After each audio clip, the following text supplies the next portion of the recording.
Beer's widow.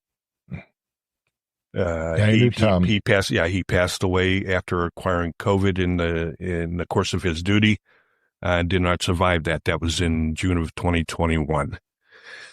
The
Good morning, Northwest Indiana. This is Bob and Brent on Region Rundown. You are listening to WJOB 1230 AM, 104.7 FM, streaming live on the YouTubes worldwide. How's it going, Brent? It's good. It's good. It's looking nice this morning. We haven't had a weather report, but it seemed warmer today than yesterday. I think it's going to be nice this afternoon. I do, too. I think we're about to hear weather shortly after traffic. I'm going to do traffic for a second, so hold on to your just this one time. And you know why? Check ways. Because everything is fine. Fair enough. Yeah, everything's fine. Everything's green. It is 6 a.m. and everything is moving green no matter where you are. Yeah. We will revisit that in another 30 minutes or so. That's and right. It will undoubtedly change. Sure. There you go. Even the locals, the 30s, the 41s. No trains stopped. That's a big thing. Yesterday, I forgot to bring this up, but right out here on Indianapolis, like right in front of the dealership, somebody spilled it had to have been at least 700 napkins. And they were just literally scattered all over the street. Napkin right in front of Gate, Hammond, 2026. Yeah, I'm so. I don't know. I thought there would have. I don't know. I guess it's not important enough for an article, but no. Check the times. Yeah. Breaking news. Paul Goddard, why have you not done anything about this? How's the weather? The weather, Brent is right. It's looking fantabulous today. It's going to be a high of 73, a real feel of 73, and we might get some early showers this morning, but there's a low chance of that. Otherwise, it's just going to be breezy and partially sunny. And then tomorrow is when we start getting some thunderstorms later in the afternoon with a high of 79 and a real feel of 80. And then on Sunday, to round it out, it's going to be very warm, cloudy in the morning with a thunderstorm around, but it will be breezy with a lot of sunshine. And and it's going to be a high of 84 and a real feel of 83. So it really seems like things are starting to look up for us. That's your weather for the rest of the week. Really pushing for no rain tomorrow. Wait, is there something big There's going on tomorrow? something going on tomorrow. We're going to have a caller here about 7:30 calling in, Corey Joseph, Director of Marketing over at Three Floyds. But this is Dark Lord Day on Saturday, which is always a big day for us at Doc Smokehouse and beer lovers throughout the region. And actually world. even globally. Globally. It's so Saturday's the day they released the once-a-year beer, the Dark Lord. We're having a pre-party today at Doc's. We do it every year. And then I will be out there on site cooking barbecue from about 4 in the morning until 10 o'clock Saturday night. Jeez. Now I stopped in there yesterday because that's what I do. How much? You said something like you had 800 pounds of wings. There was. So that's did I hear you right? 1,200 ribs? Is that what it was? Or no, 1,200 ribs. You're gonna give me a heart attack. No, we have about. So that's like what you don't realize going into things like this is the amount of prep work we do, right? Right. So we're doing ribs and wings out there in addition to our regular barbecue this year. So we cleaned, which is we trim, peel the ribs is about, I think we did 120 that I'll take out there and cook. So I Saturday was right morning. with 120. Yeah, you had an I just extra added zero, another which zero. gives me anxiety attacks when you say 1,200, but 120, which is still a lot of ribs. Yeah. It's, you know what? There's 12 bones in every slab of ribs, so you're not far off. Joe, If you're- quick math. Wait, it's 120 slabs or it's 120 ribs? 120 slabs. And there's 7? 12. 12? Oh, that's too much math for me to do right now. What is that, like 14. yeah. 140, Joe. 12 times 12. Okay. Oops. It's a gross. And you add a couple zeros. I'm a communications major. Wow. I do talkie. That's what I Yeah. do. But yeah, so we smoke our wings and then we fry them to order, and so we have about 800 pounds of wings locked and loaded, ready to go, get fried and tossed with our famous Doc's poultry rub. But yeah, it's a fun day. We're have Corey talk about it. This is 30th year anniversary of the brewery. I think it's the 22nd or 22nd, maybe. 22nd, I believe. But Corey will tell us all about it and a little bit of the history of the event. But brings people from literally all over the globe here to Northwest Indiana.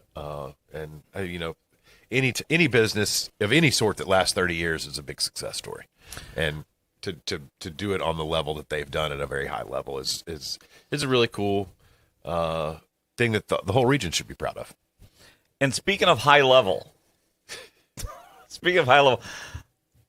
police officers today are on the rooftops of Dunkin's all over the region.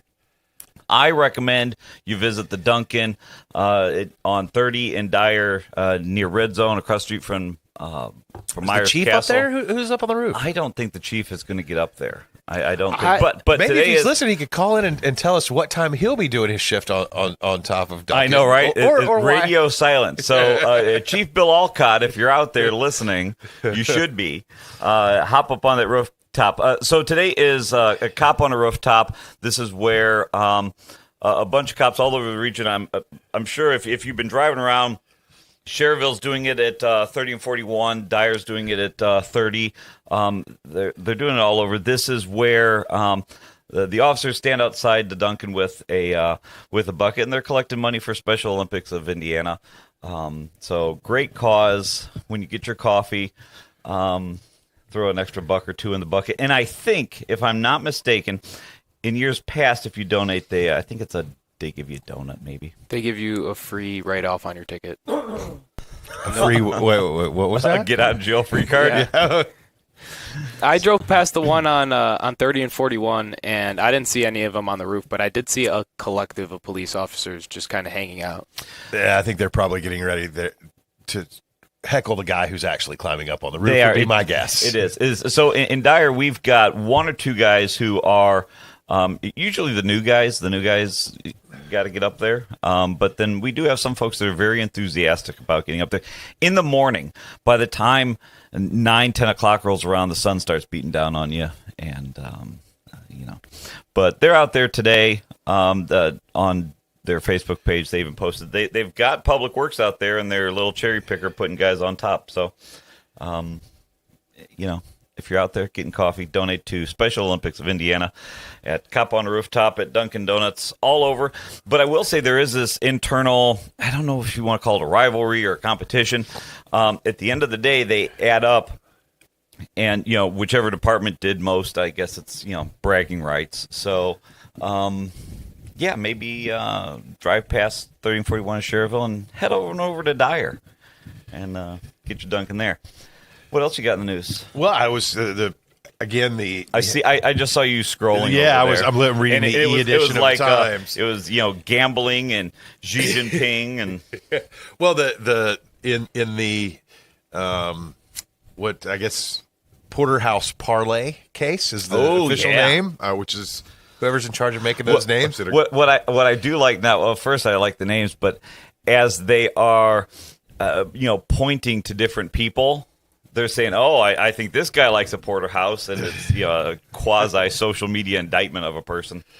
Well, it looks, I guess the they had some appearances in court yesterday, and one of the defense attorneys believes that the federal prosecutors are going to, I don't know the correct legal term, but they're going to make this into a RICO case. Ooh. RICO standing for Racketeer Influenced and Corrupt Organizations Act, which is famously the criminal law statute, whatever it is, that they use to get the mob guys, like John Gotti and all those guys. The RICO Act was, I think it has something to do with a continuing kind of ongoing criminal enterprise, right? Like a whole bunch of different crimes, and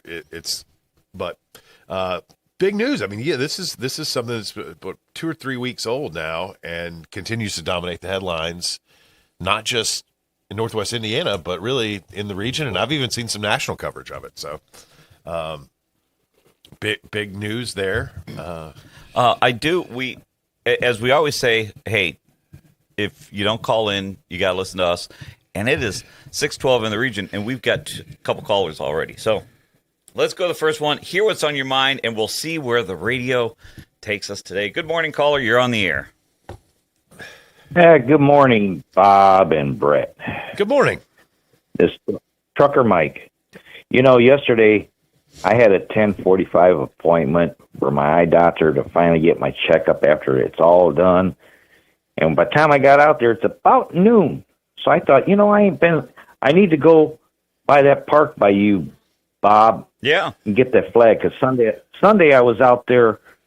I flew the drone, took pictures of that shelter. But I thought, I'm going to pull into a place on the right-hand side before the park and get me a bite. And I walk up to the door and, sorry for the inconvenience, won't be open till 2 p.m. I'm like, okay, I can't wait till 2 o'clock.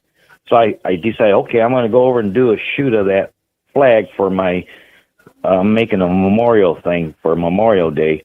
The flag wasn't up. I'm like, okay, I guess I'll go to East Chicago and have me an Italian sausage with grilled onions. I could have went just home. Did you go see our friend Stan over at Big Frank Sausage? The sausage. I didn't name the.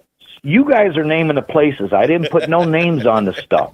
Okay, because I don't want to get yelled at for something, No. We love Big Franks here. For the people who missed Mike's circular, you guys, he avoided it. He was talking about coming to Doc's.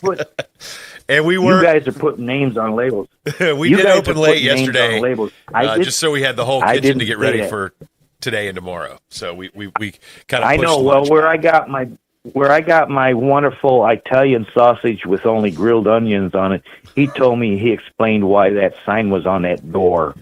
So you all know where I was at, both places.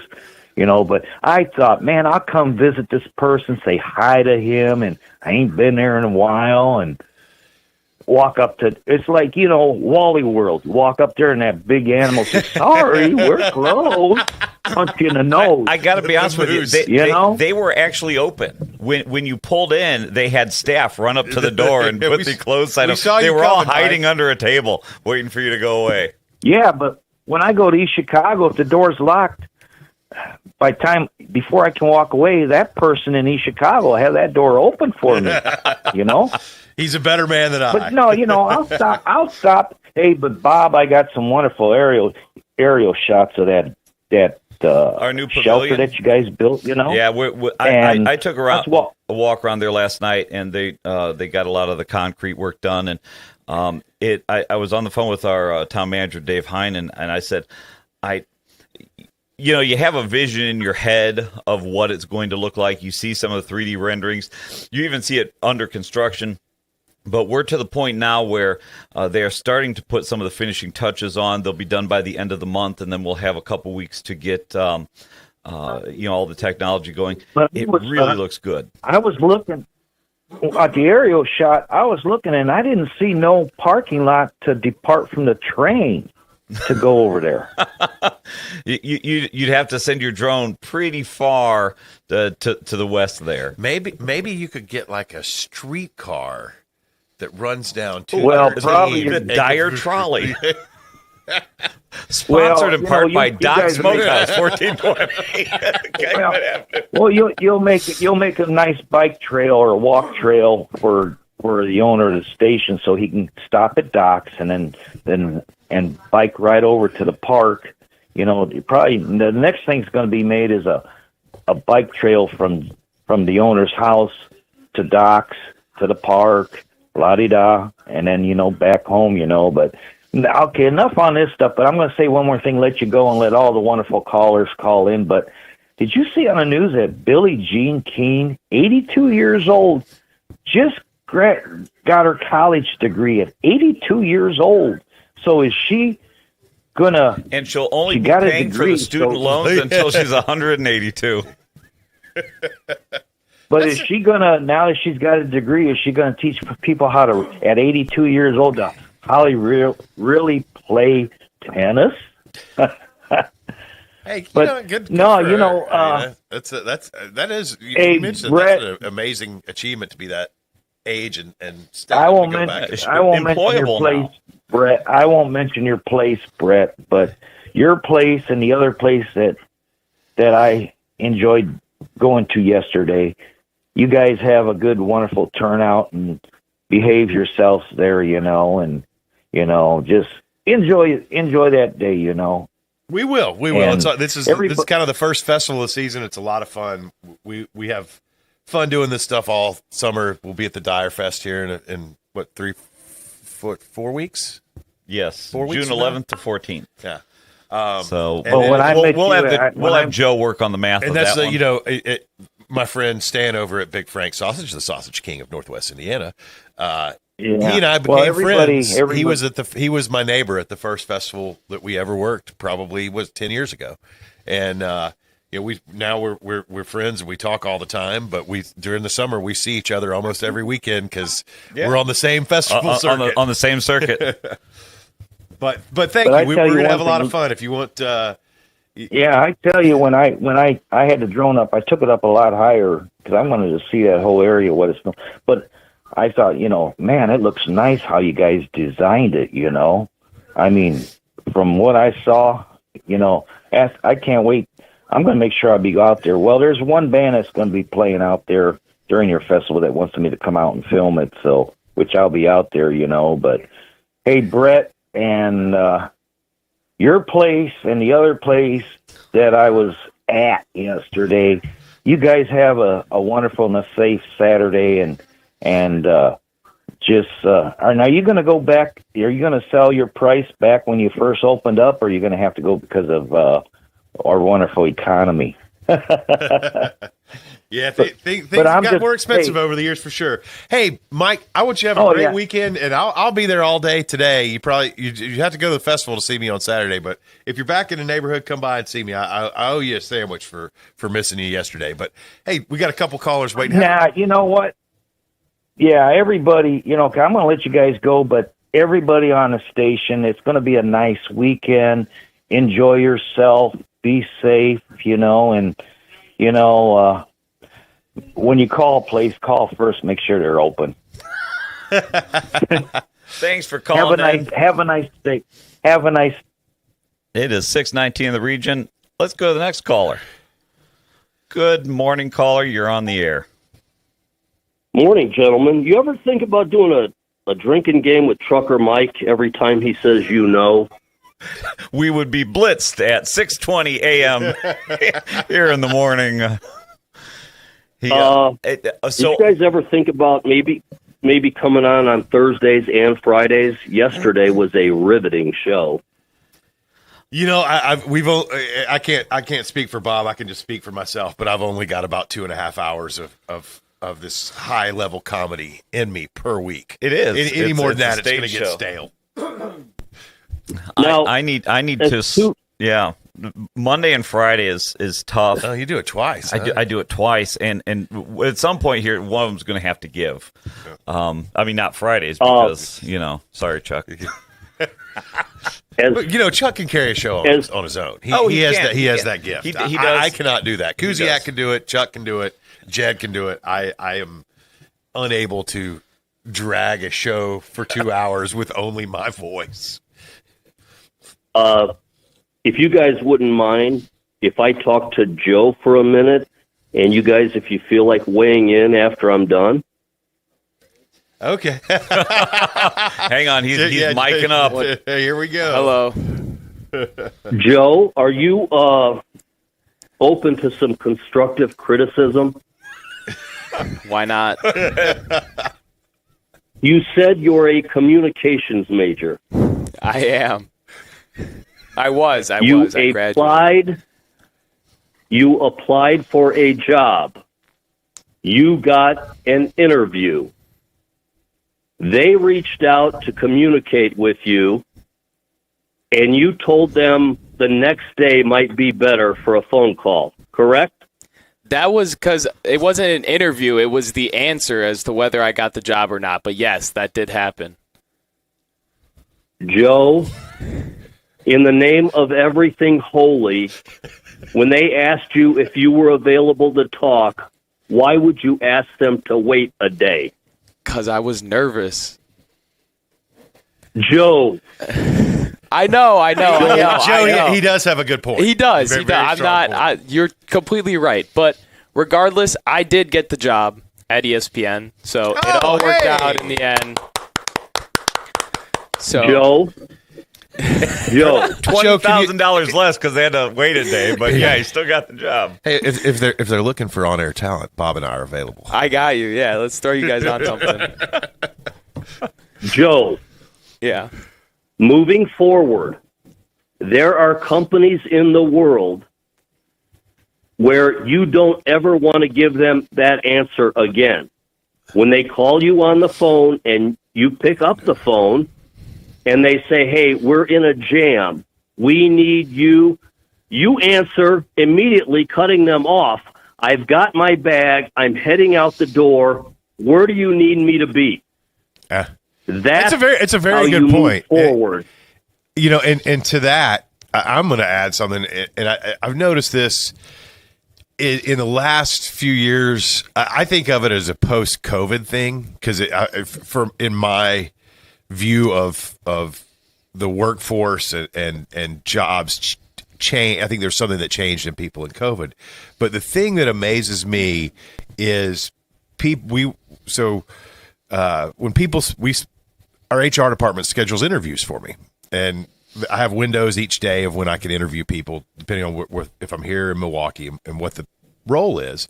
And the amount of people that will show up 15 to 20 minutes late for a scheduled interview is astounding to me because I don't talk to them.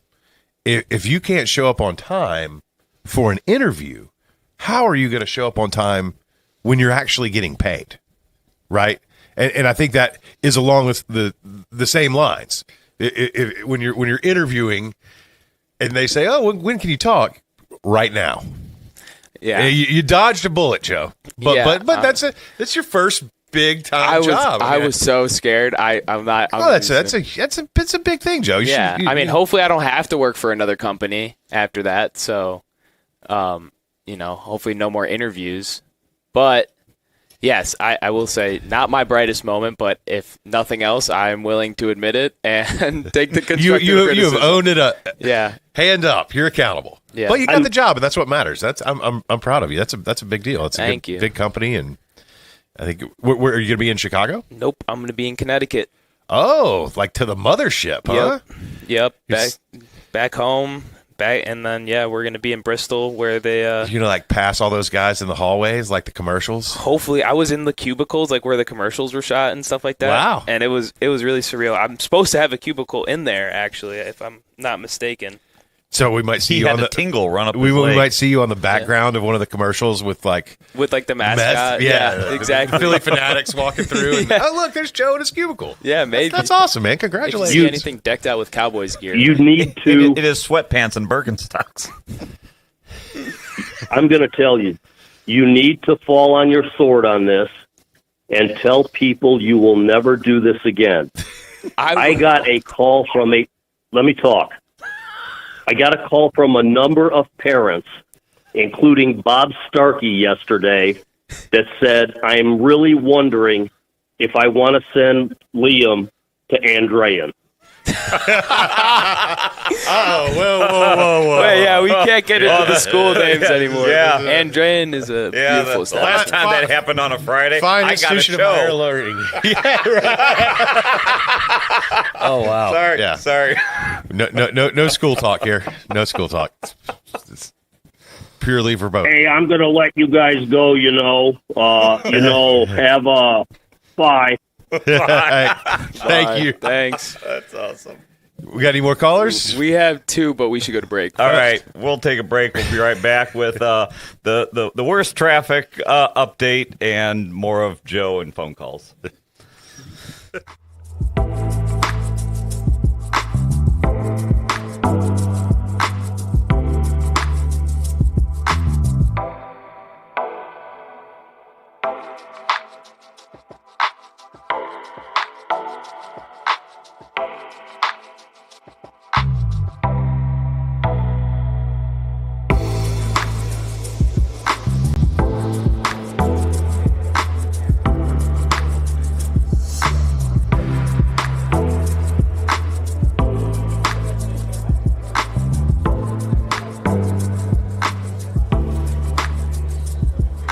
When your home needs help, the last thing you need is a faceless corporation or sales-driven franchise. At Myers Companies, we've been proudly local since 1951, born and raised right here in Northwest Indiana. We're family-owned and operated, built on trust, hard work, and integrity. And because we're family, we treat you like family.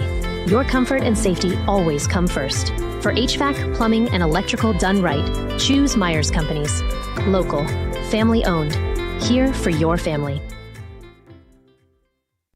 For over 100 years, Roofers Local 26 has been keeping Northwest Indiana dry and safe. Since 1919, our highly trained members have built a reputation for skills, safety, and reliability. With a 4-year apprenticeship and certifications in OSHA safety, first aid, and CPR, we deliver quality you can trust. When you need roofing done right, choose Roofers Local 26, protecting what matters most for over a century. For more information, visit www.roofers26.com.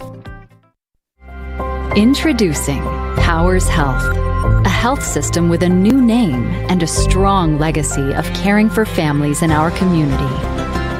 One with a tradition of advanced specialized services and a vision for the future. One with a commitment to medical excellence and compassionate care. Everything we do, everything we believe, powers health. Ogren Insurance, Hammond's oldest family-owned independent insurance agency, now in its 3rd generation providing clients in the Chicago area with products from quality insurance companies to handle your every need. Regardless of driving history, Ogren Insurance can find the right coverage for you at competitive prices. To learn more about the insurance solutions and services we offer throughout Indiana, Illinois, and Michigan, call 219-933-0076 or visit our website, ogreninsurance.com. We're located at 6929 Homan Avenue in Hammond, Indiana. Do business locally with someone you know and trust.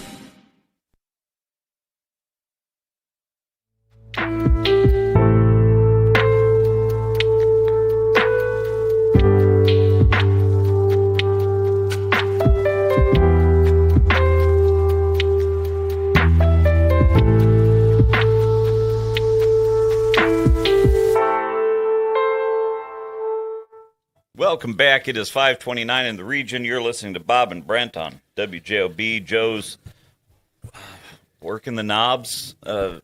What? And he's also producing. Twisting the dials, Bob. He's twisting the dials. All right, let's go into traffic and weather. Traffic's fine. Traffic is, traffic seems pretty good. You're going to have a little bit of a buildup on the Stevenson heading north and south, but other than that, everything else is looking pretty good. And then as for weather, we talked about it earlier. It's going to be a beautiful weekend. It's going to be a high of 73, a real feel of 73. We might get a shower this morning. It's pretty low percentage, but it's still a possibility, so keep an eye out for that. But other than that, like I said, real feel of 73, high of 73, partial sunniness. Saturday, it's going to be a high of 79, a real feel of 80, but we will get some thunderstorms later in the afternoon. And then Sunday, to round out the weekend, it is going to be very nice, where it's going to be a high of 84 and a real feel of 83. Clouds in the morning with a thunderstorm around, but other than that, it's going to be pretty nice throughout the whole afternoon, so enjoy. Oh. I think we have callers. Yes. Oh, there is one thing that I wanted to one thing I wanted to add about the ESPN, and then we'll leave it alone because it's not the point of the show. ESPN is owned by Disney, so my coverages and my packages and all that stuff come from Disney. So I get like Disney Dental and like insurance and all that. Do you get free passes to the park? Bob is very interested in that. Oh, Joe's my new best friend. Joe, why don't you come to the big table over here? Yeah, so I get four passes, and then I guess I get like 35% off the hotels. Nice. Yeah. So my dad used to tell me these stories about when he was growing up, and he found a girl that he thought that he was gonna become more serious with. He would take her to Disney, right? It was a lot cheaper back then, affordable actually. So now I'm thinking, right, maybe that's gonna be my move. Just use my PTO. If I find a girl that I like, we'll go to Disney, and then if we're not having a lady friend and we're not having the best time of our lives, I'll just leave her in Florida. Well, that's awful. Wow. But it'll be at the Magic Kingdom. That's true. I mean, there's worse places to be left. She'll be in the happiest place in the world, now having to pay $6,000 a day to stay there. Yeah. Hey, caller. Hold on. There we go. How's it going? Good morning. Well, sorry for having a little scratchy throat, but we are back on Joe. Did you actually accept the job? You didn't say that yet. I did not. They gave me until Monday. Like, Joe, go ahead and send him the email now and accept the job. There's no reason to wait till Monday. Well, probably not. But just put down listen to me. I'm giving you a piece of that business was the advice. advice. The recruiter told you to wait? When RFK Jr. calls in and tells you. Oh, wow. Bob's on fire today. But no, I probably will just. Yeah, I have to tell you, I was literally stunned. My jaw never hits the ground. I'm surprised by nothing. And when Joe said, "Oh, I'll call you back in a few days, ESPN," if you were my son, you would have never had the opportunity because you would be deceased. Okay, hold on. Let me make a point here because I am on the last round of a WWE interview as well, and I was about to start. ESPN's better than WWE. Well, yeah. Hey, that's impressive that you got to. But it's like, that's impressive. Is there like, would it be a bad idea to try and like, yes, strong arm WWE? Be like, this is the offer I got from ESPN. I'm willing. Yeah, you're not going to strong arm anybody, Joe. Yeah.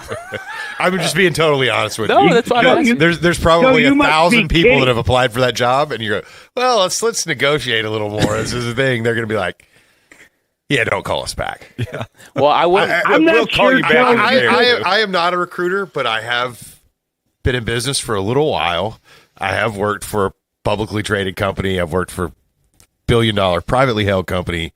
And then my advice to you, not being a recruiter, would be the moment the show ends, you go home and you send the email and accept the job and thank them for it. Okay. There's no reason to wait till Monday if you're going to take the job. And, you want to keep talking to WWE and they offer you a much better thing. But to my mind, I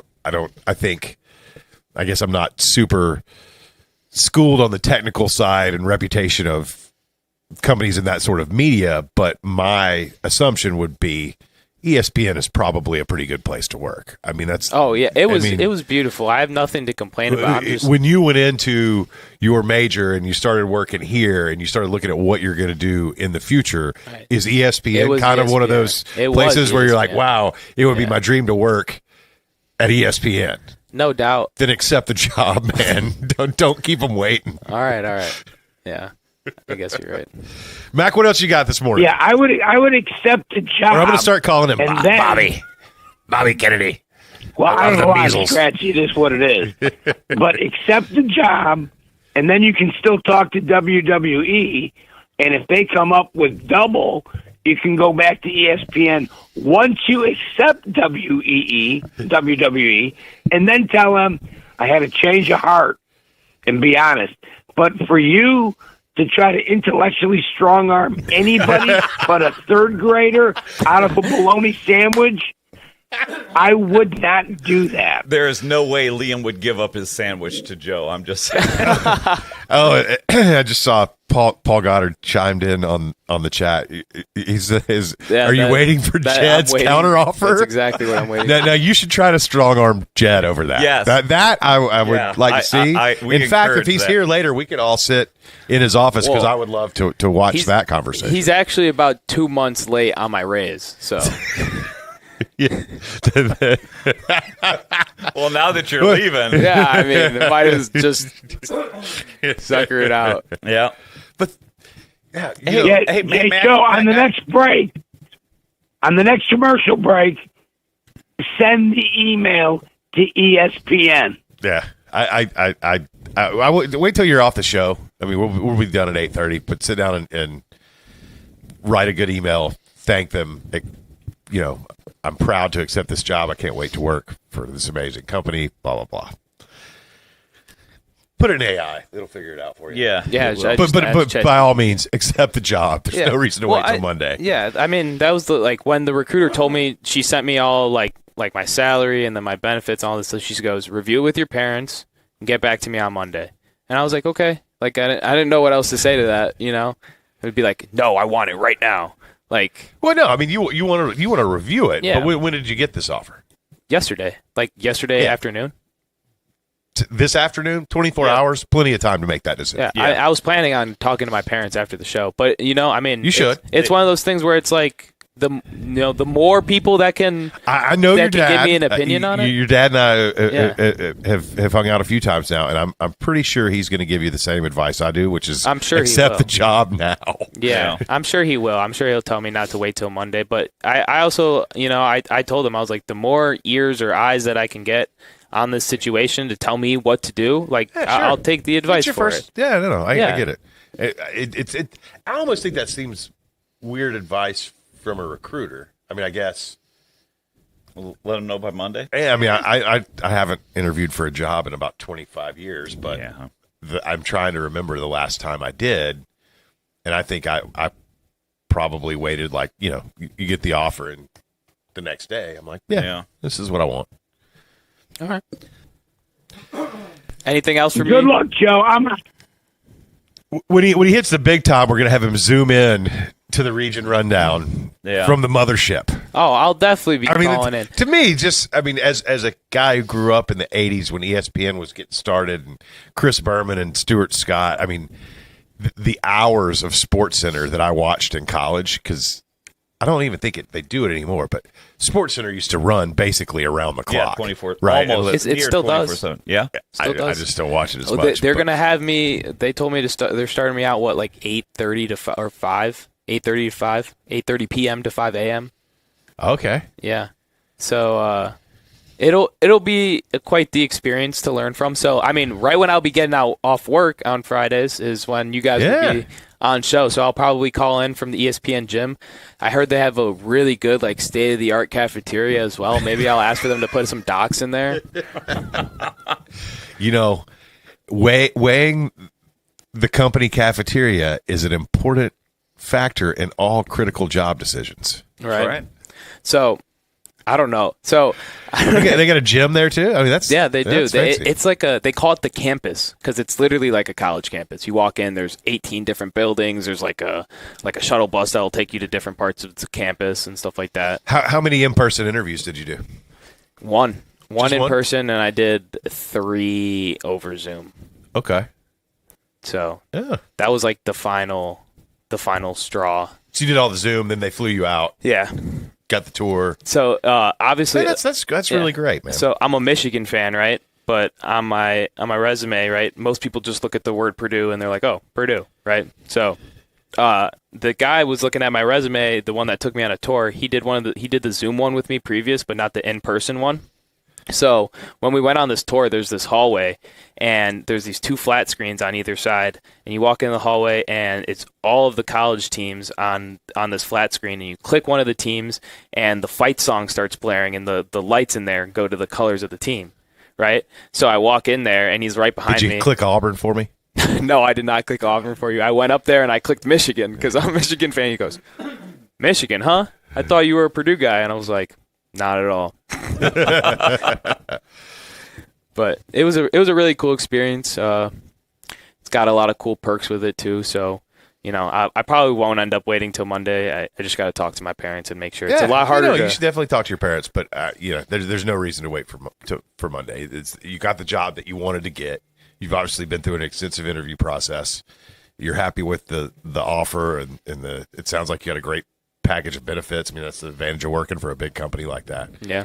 I wouldn't think about it too hard. I would just send the letter. That's a good point. We do have 2 more callers. Let's take them. All right. Good morning, caller. You are on the air. What do you have to say? Good morning, caller. Did the recruiters say get back to me specifically on Monday? No, she just said Monday would be a good day because she's out of the office today. Well, I have different advice. If she gave you instructions to get back to her on Monday, I'd leave it at that. Split the difference and send her the email Saturday afternoon. It's not a bad idea. I mean, she'll probably read it on. One is following instructions, and the other one is not. Hmm? She gave you specific instructions. I'd follow those instructions. Did she say respond to me on Monday or by Monday? She just said Monday would be a good day to respond to me. Those were her words. So she's conveying to you that's the day she really wants to hear from you. Because she may she'll be in the office. And if she's out of the office on Friday, if you respond to her, it'll be their first thing when she walks in on Monday. You can always send that thing on first thing on Monday morning, too. I like this. Like this now. Now I have no idea what to do. My advice is go ahead and accept it now. This would be one of those great. Let's move on. Oh, we should. Okay, you have something else you'd like to talk about? Yeah, what's going on with Mr. Trump's visit to mainland China and so forth. I mean, it's all happy talk, with children waving flags and pom-poms and so forth. But there are 2 congressional commissions that have had hearings about communist China, which are very startling. For one thing, there was a congressional China commission, and the subject they were dealing with was the fact that the communist Chinese they harvest organs from political prisoners, whether they be the Uyghurs, which is a Muslim minority in Western China, or Falun Gong, which is a Buddhist organization. They're here in the States. They're very specific in that they emphasize, good manners and proper demeanor and so forth. Yet the communists, because it's so popular, they're like 100 million Falun Gong in mainland China. They've declared them as an evil cult kind of thing, which is ridiculous. But in any case, have you ever heard of the fact that they have an ongoing program for taking the organs of healthy young people who are political prisoners, and of course they die as a result of the loss of their organs, and the organs are then sold to wealthy people from outside of China, and or given to people who are big mucky mucks in the communist Chinese Communist Party kind of thing. Another thing that was there was a Senate hearing that was held over by C-SPAN, and the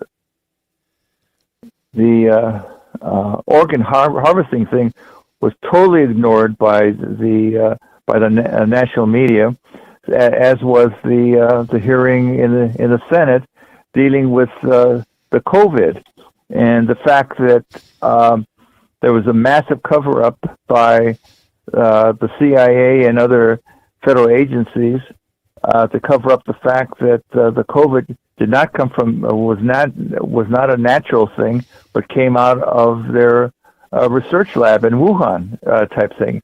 Because at the time it went on, anybody who brought that up was declared racist, against science and so forth. But it was the naysayers who said no, that came out of a lab, and none of the big national media has covered with either one of these things, and that's kind of the communist Chinese, despite the fact that their history is that they murdered over 50 million Chinese just for the communists to establish themselves back in the late 40s. They're being treated with kid gloves. It's amazing. And to your point about Wuhan, we are 2,251 days into 14 days to flatten the curve. For those of you keeping track. Yes. But we've already got a new one, right? The rat do. virus? Yeah, I don't know. I specifically haven't been paying too much attention to this Trump visit to China. My renewed take on Trump 2, especially this year, is everything's performative and nothing will change. So he can, except stuff's getting more expensive. He can take all the CEOs over there he wants. I did find it interesting, the story about how they had to leave all of their tech behind. Mm-hmm. I saw a thing when they gave everybody there, or all. I don't know about the CEOs, but all of the people traveling on Air Force One, as they got onto the plane, they had to put everything that they had gotten, whether it would be a pen or like little gifts they had. They put them all in Faraday bags. They gave them all burner phones to use, and everybody had to put it in this Faraday thing to take back, which I thought was interesting. I guess it's you can't trust anything, but here's a pen, and it's listening to you the entire time. I'm sure. Are you familiar with the whole organ harvesting thing that? I saw it in a movie one time, but I think it was Eastern Europe where they were taking people's organs. It was like a horror movie. Well, that's when Hollywood, but yeah, I've definitely heard of that happening. That's when Hollywood still wanted you to think that Eastern Europe was the bad guys. Now we've moved on. Oh, okay. Yeah, we're good with Eastern Europe now. Evidently Chinese now. Bad guys. Yeah. No, the organ thing is terrifying and new, and I would not ever go there, so I'm good. Oh, hello. Uh-oh. Are we still live? Okay. Next caller, we'll take one more call and take a break. At 7:30, we've got 7 o'clock. 7 o'clock. 7 o'clock. 7 o'clock. Corey Jost from Three Floyds is calling in, talk about the event going on Saturday that Doc Smokehouse, host 1420 Calumet, hosting the official pre-party today, and we'll talk more about that later. But never mind. It is us. So give me 1 second. I'm going to fix this, and it'll only take like 30 seconds. Are we going to a break? Be right back. We can if you guys want. Yeah, let's go ahead and take a break. We'll come back to Corey. All right. Goodbye.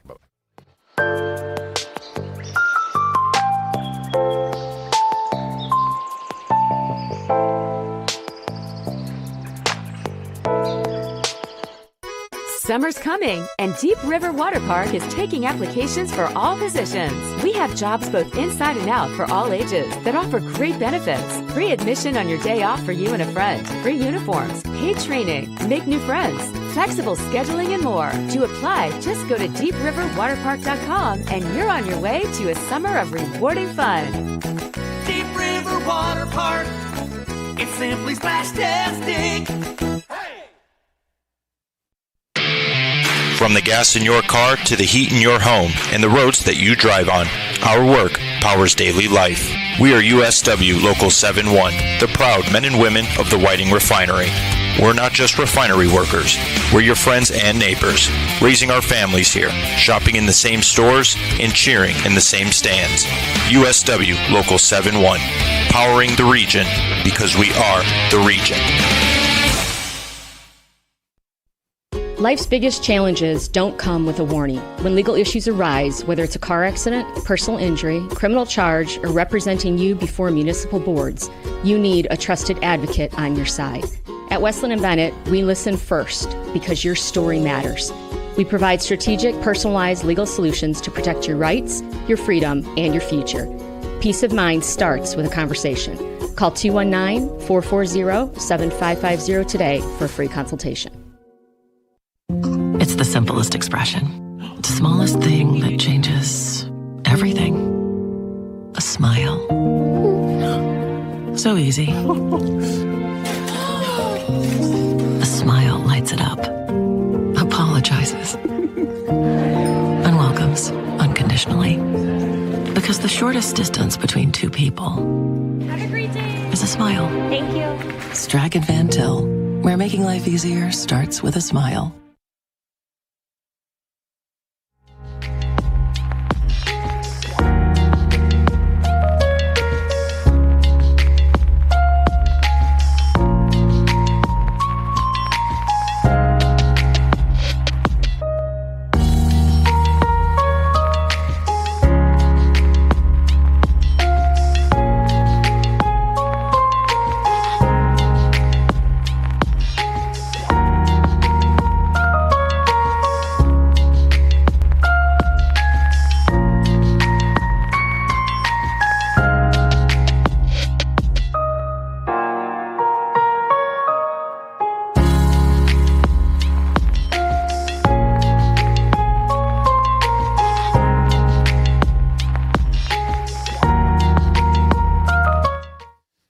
Breaker 1-9er. It is 6:52. What was that? I don't know. They gave Trucker Bob? Trucker Bob, you know. Is that what you say when you're the engineer on the train driving through the Dyer station? Yep. Choo-choo. 6:52 in the region. Listen to WJOB 1230 AM, 104.7 FM live on the YouTubes. I think we have our phones back. And anybody call back in yet? Or is it just, oh, yeah, we do. Let's go to a caller before we take another break. Good morning. You're on the air. Or you're not. Out of the. There we go. Hello? Yeah, we got you. Go ahead, caller. Here's an item out of the Picayune Post. Ooh. Out of Mississippi. Are you men familiar with the publication? I have a subscription. It's an app that comes through on my phone. I actually lived on the Gulf Coast, and I did at one time read the Times-Picayune almost every morning. And it highlights today's topic. And it says, in the current environment with employment, business owners are saying the quicker they get a response from an applicant, the happier they are. That's Joseph, interesting. I would send it back today. I agree 100%. There's no reason to wait.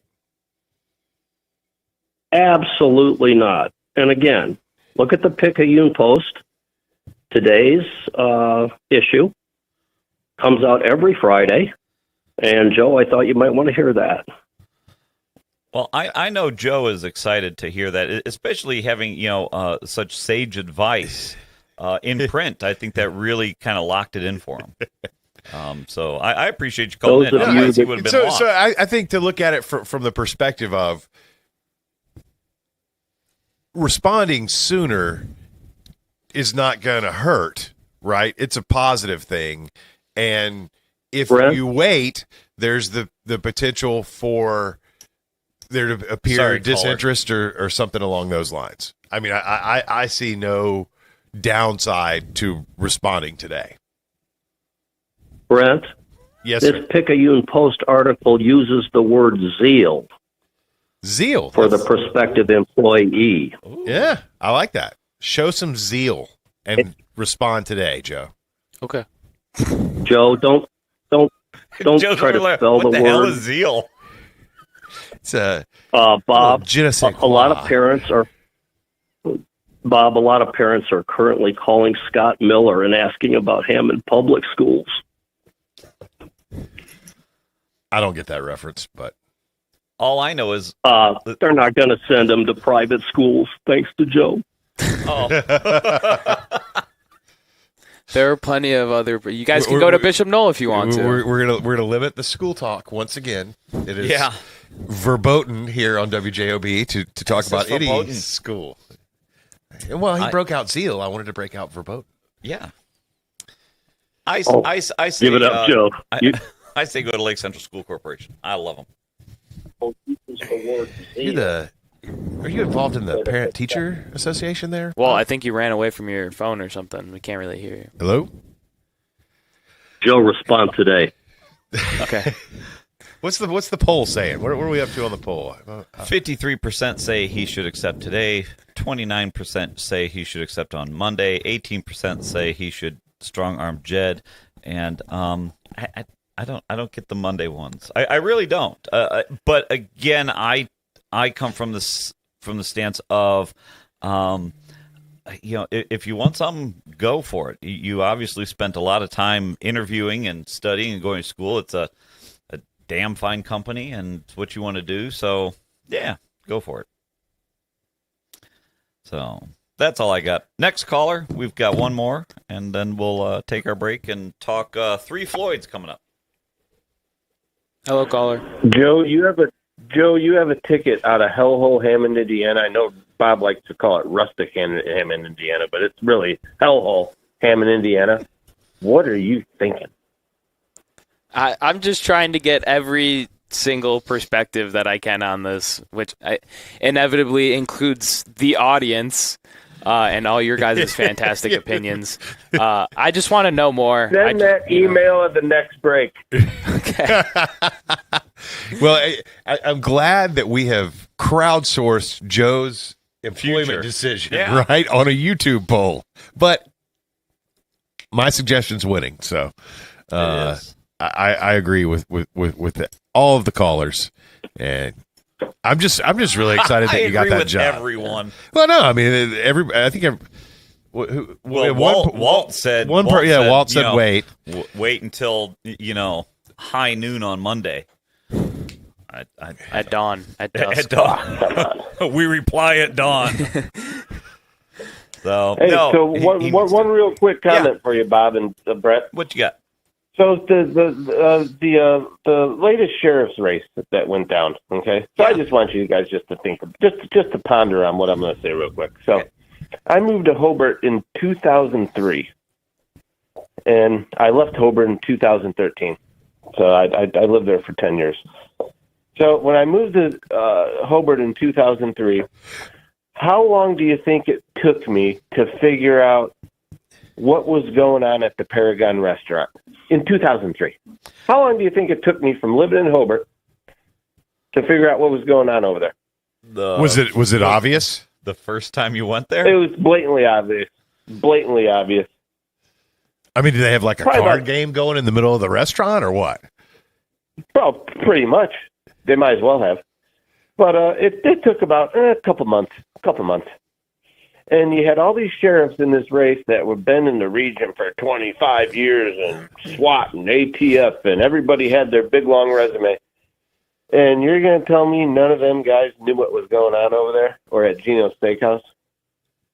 Well, give me a fracking break. So much of that, how it commingled into all of the political races.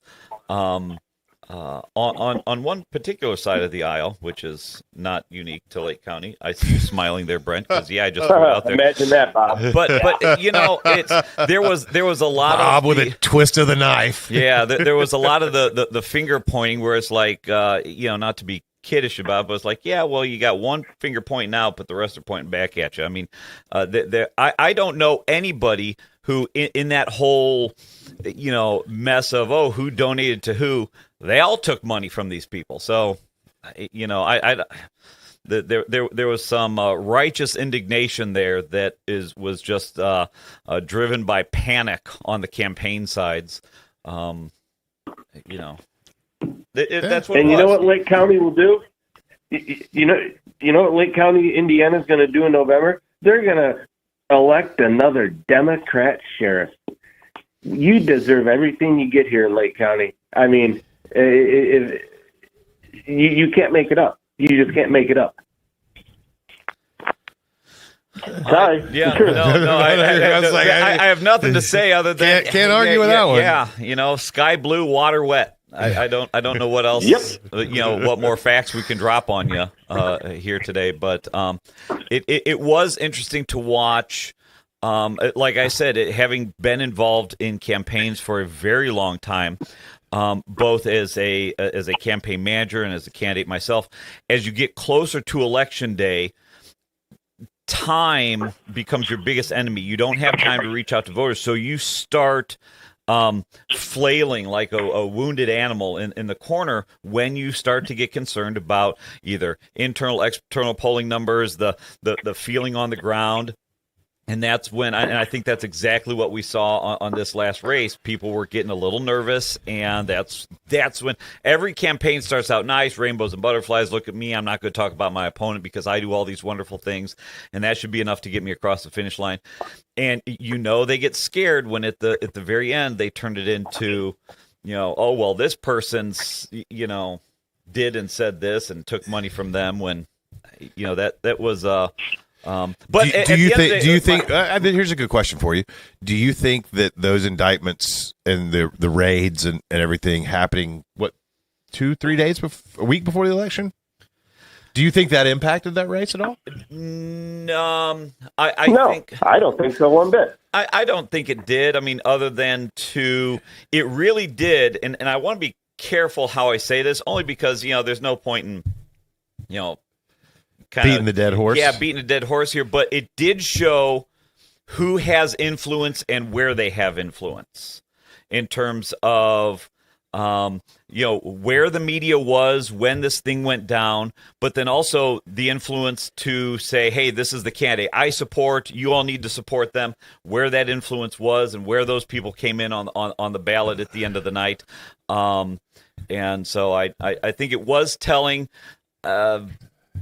There's a lot of tea leaf reading with that, but I got to let you go. It is 7:03 in the region. We got to take a quick break. Great show. It's really entertaining today. Thank Keep you it up. very much. Thanks a lot. We're going to take a quick break. We're going to be right back with some Three Floyds. Corey Jost from Three Floyds. Be back shortly here on the voice and face of the region, WJOB AM 1230.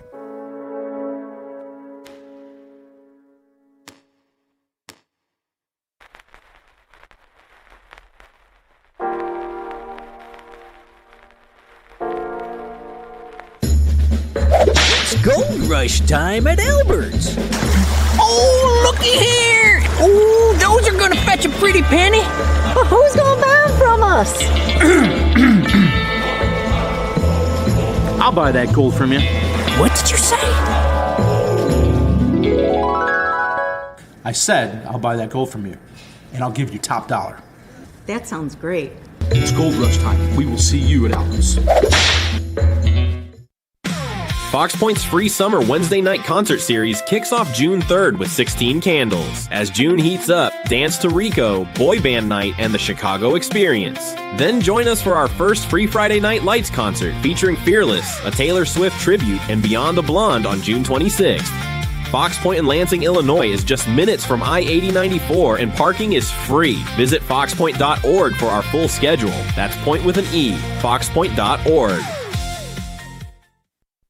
Are you sausage curious? Who's ready for Polish? Big Frank Sausage has the very best Polish food in the region. You had a mouthful of Big Frank sausage? We have a full bar, dine-in, carry-out, delivery, and catering available. I've had a mouthful of Big Frank sausage. I've got a mouthful of Big Frank sausage. 219-378-9556. Smacznego i na zdrowie. Who's ready for Polish? I'm a victim of being ran over by a semi while I was flagging. The person wasn't paying attention and they hit me with their vehicle. I seen a accident where we were the first people to walk up, and that picture will never leave my mind. I've seen people get hit before. It's been horrible. Construction zones on roadways and bridges are more than just cones and equipment. They're the workplace for thousands of dedicated union laborers. Everybody has a family that they need to get back home to, so please just pay attention to us out here while we're working. We all have family, and I know it's a pain in the ass, but we're trying to make the roads better for y'all. We're doing this for everyone. We're hardworking Hoosiers, just like you, and we all want to make it home safely. People would just take a couple seconds to pay attention. Be aware of where we're at, where the cone zones are at. We're all in this together, and we're all just trying to be safe. This is Brian Short, Business Manager for the Indiana Laborers District Council. Everyone deserves a safe place to work. Do your part in the cone zone. Slow down, save a life. We're all in this together. A message from Laborers International Union of North America and affiliated locals.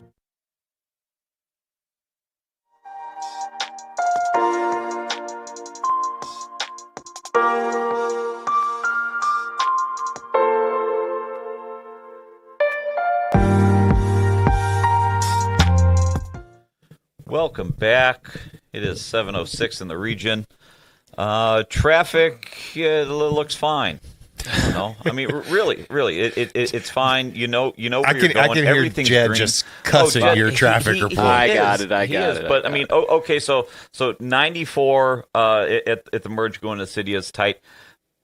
Comes up when you get right downtown in the loop, but other than that, everything looks clear. Yep. Yeah. Stevenson's a little backed up, and then you got But the when normal. isn't it? You got to let them know every time.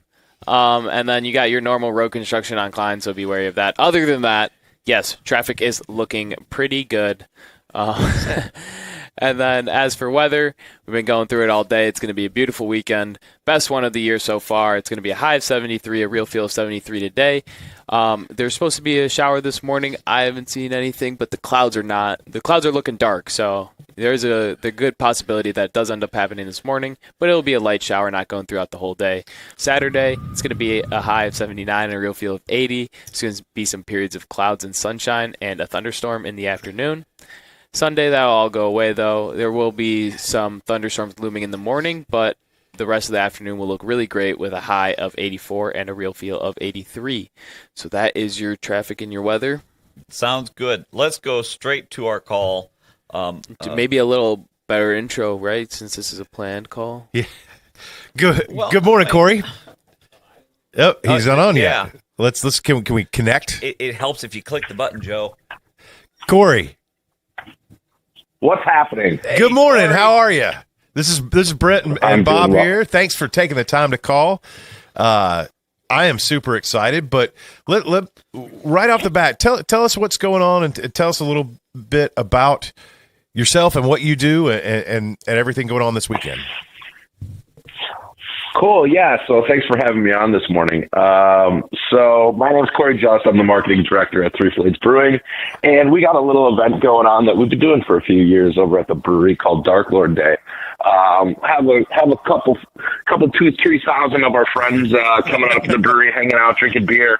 And it's this is year number 22 for the Dark Lord Day event. So by my poor math, I believe that started in 2004. But this year at the brewery is kind of special because we are celebrating 30 years as a brewery. Brewery opened in 1996 in Hammond, and then shortly after that moved over to Munster. We're really excited for this weekend. Hopefully the weather's looking good, and either way, it's going to be a great time. Yeah, I mean, Bob and I were talking about it this morning, or maybe it was yesterday, but as a business owner myself, and we just celebrated our 10th anniversary, 30 years for any business, especially one as difficult as the hospitality business and the beer business in general, is a huge achievement. Yeah, it's wild to think of that. I mean, we're looked at in the craft beer world, there's not many breweries that have been around for 30 years. And if you think back to the landscape of craft beer in 1996 when we opened, there weren't many breweries doing what we were doing. When Nick Floyd first started brewing beer then, he was brewing these beers that were traditional English styles but done in an American way with his take on it. And the first beer we ever brewed Alpha King, which is American style pale ale. When he served it to people thought it was too hoppy. They spit it out. They're like, "You're never going to make it." And sure enough, 30 years later, we're still making that beer. And again, I think right now we're by volume, we're the 24th largest craft brewery in the nation. I think 33rd largest brewery in the nation. And that took a lot of time to get there. And we couldn't do it without the people who love our beer and, come to Dark Lord Day. So we're stoked to celebrate that with everyone tomorrow. Corey, just for the listeners who I guess have been living under a rock in Northwest Indiana and don't know about Three Floyds Dark Lord Day, tell us what the Dark Lord is. So Dark Lord Day started back in 2004 as the one day that we released Dark Lord Imperial Stout, which is as our head brewer Chris Bogus likes to say, a massively brutally massive Imperial Stout weighing in at 15%. Just made with used coffee in it, Mexican cane sugar. So it's the only day of the year that you can get that beer. It does show up on draft and special occasions once in a while, but if you wanted to purchase a bottle of that, tomorrow is the only day to do that. And so back in when the first Dark Lord Day happened, a few hundred people showed up. Then it kept growing and growing and growing. And I think, now we get between 6,000 and 8,000 people we're expecting tomorrow. So it's a big deal. So we have that beer. We have a bunch of variants of Dark Lord, and those are bottles much more exclusive, even though regular Dark Lord is very exclusive. But those are beers, we take the base beer, Dark Lord, and age that for a year in different bourbon barrels and add a bunch of crazy stuff into that. And then we have all kinds of different beers on tap throughout the day. We have all kinds of wild metal bands playing. And it's just it's a great day to come out and hang out and enjoy the brewery, enjoy Munster, enjoy craft beer. It is. And the scale of the production is amazing. If you drive, I was over there yesterday unloading some equipment, Rob and his team, and the number of tents, and that there's a giant one right in the middle. But I know we had the sound and light guys were in having lunch yesterday afternoon at Docks. This is a major production for the region and has been for 20 something years now. It has. It's really cool. I'm on the north side of Dyer, and for especially I'd say the last 10 years or so, that really I've been paying. It really does shut down that area of Munster for a while, and it's just cool fest to have. Yeah, I'm glad you brought up the scale because I was out there. Obviously I work at the brewery, but we start setting up for this. So planning starts for it. We'll start planning for 2027 Dark Lord on next Monday. So literally 2 days after the fest. But setup for it takes, the plans take all year, and then, our grounds team and everyone at the brewery starts setting up for it the week of, and those tents start going up on Monday. It's all hands on deck for us at the brewery. Aside from just producing beer, everyone's pitching in, and we're blessed to have a really good staff and coworkers that just kill it for us that week. We're all putting in long hours and all pitching in and helping out. And as you've seen, Brent, what goes into it, it's really cool. And it's awesome when it all comes together.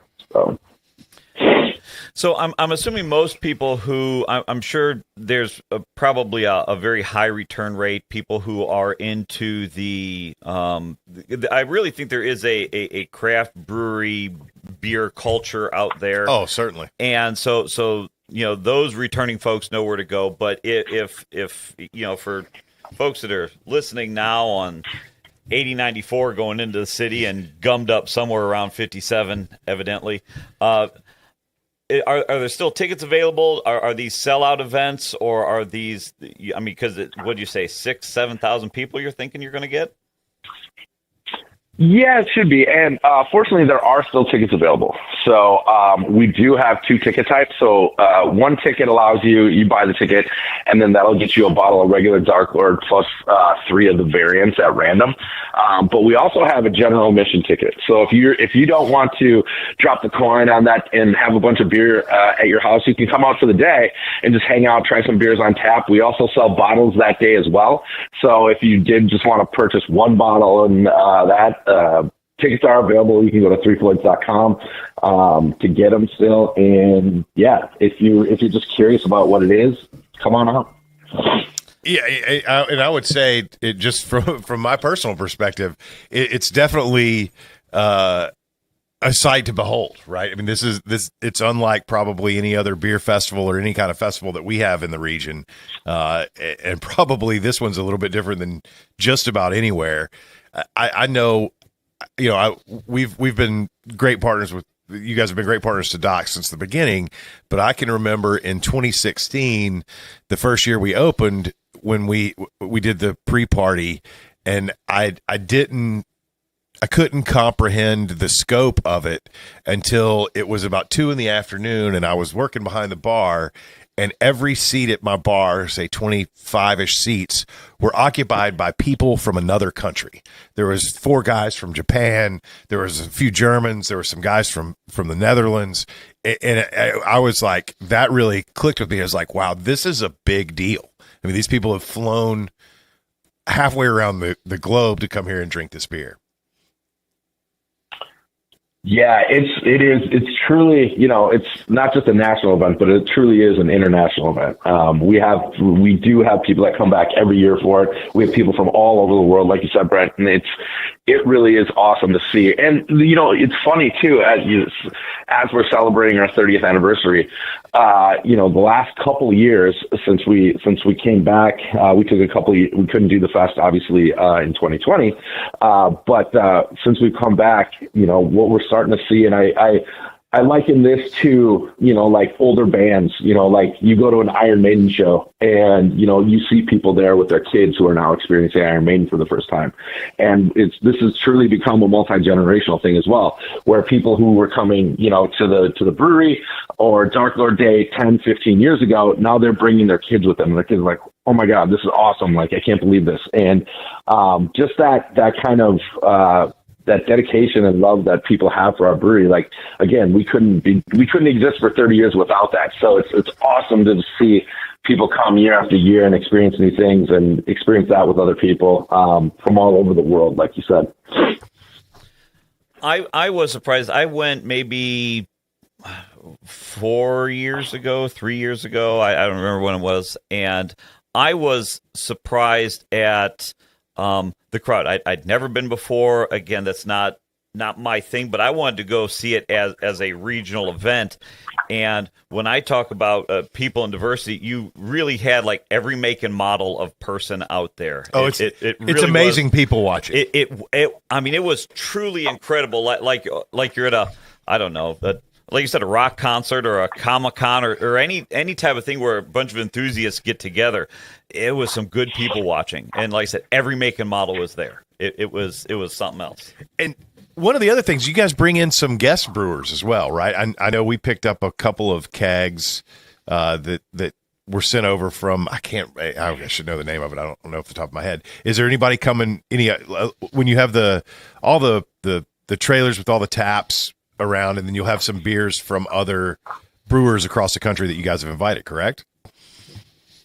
Yeah, that's always been a huge part of Dark Lord Day, which is, so there's 2 things that are really unique to, actually there's like 5 things that are really unique to Dark Lord Day that you don't see at other fests.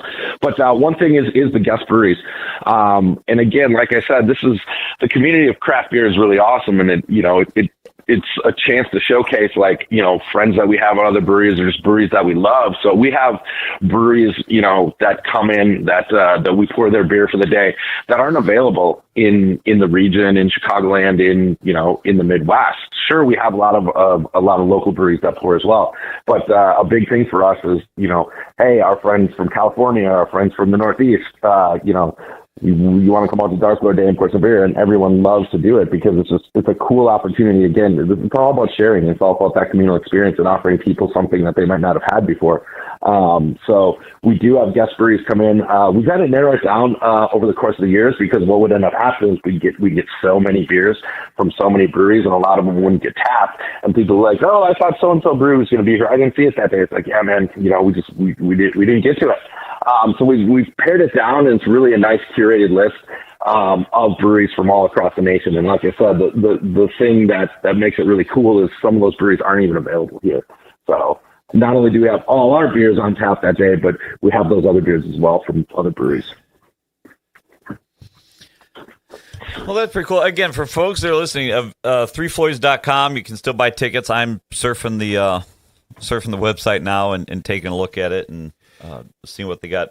Brent's got something up. What you got over there? Yeah, no, I was going through I was trying to pull up the invoices so I could remember the name of that brewery. That it sounded really interesting when I was looking at it yesterday. That got delivered. We're going to have a whole bunch of stuff. We're doing the pre-party this afternoon, and we have actually for the first time gotten a Dark Lord keg that we're going to be tapping at 4:00 today. Oh wow!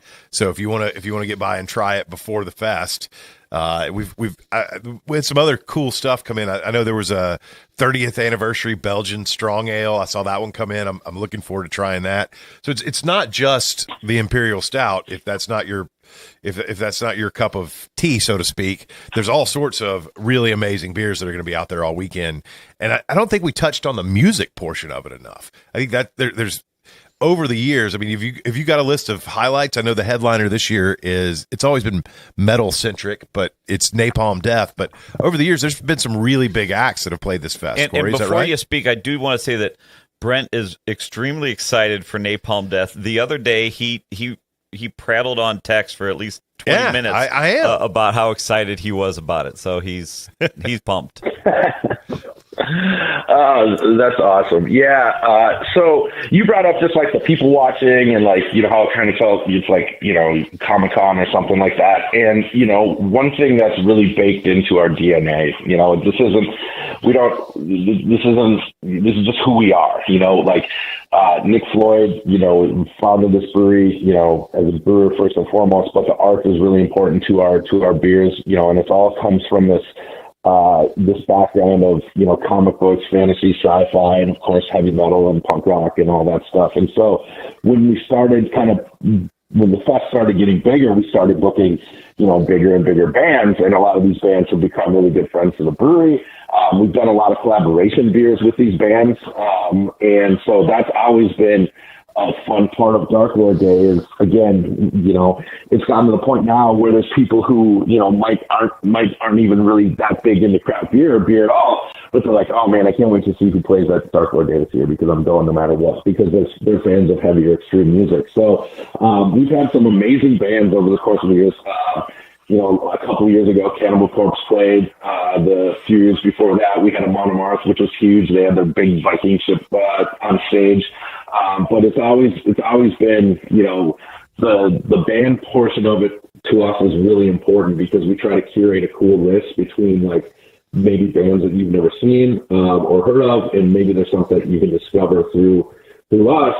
You might like one or two of the bands, but you've never seen. Oh my God, Dead Guy's playing or Midnight's playing. I've never heard of them. I can't even see them. Listen to them and come out and see them. So that's part of the whole mystique and lore and fun of Dark Lord Day is, just keeping it heavy, keeping it extreme, because an extreme beer deserves extreme music. So that's what we do. Oh, that's a extreme beer deserves extreme music. I like that. All right, Corey, anything else you want to hit on before we go? I appreciate you calling in, man. I am so excited. This is always a highlight of my year this weekend. No, thank you guys for having me. We love Docs, and you guys are awesome every year. Like you mentioned, we did the pre-party happens there tonight, so you're going to get a sneak peek if you go there. You mentioned the anniversary ale, so that one was brewed specifically for this year. Debuting tomorrow. Well, it's going to be at Docs tonight, so if you're listening, you can go and have a taste of that. We're actually selling that beer tomorrow as well. Only 1,200 bottles of that were made. So that thing will sell out pretty quickly, I would think, tomorrow. So if you go to Docs tonight, which I highly encourage you to do because it's an awesome time, and that's another thing that has kind of happened over the last few years is Docs has become like the official pre-party, and so a lot of people from out of town, like you mentioned, go there beforehand. So that's a good time. You're gonna have awesome beers there, but I highly encourage you, if you got nothing going on tomorrow and want to come check it out, Three Floyds is the spot to be in the region tomorrow. There's no doubt about that. Hey, thanks a lot, Corey. I appreciate it, and I'll see you out there tomorrow. Maybe you can swing in tonight. Sounds great. Thanks, boys. Thanks for having me on. Thank you. Have a good one. It is 7:24 in the region. We're going to take a quick break, and we'll be back in a few.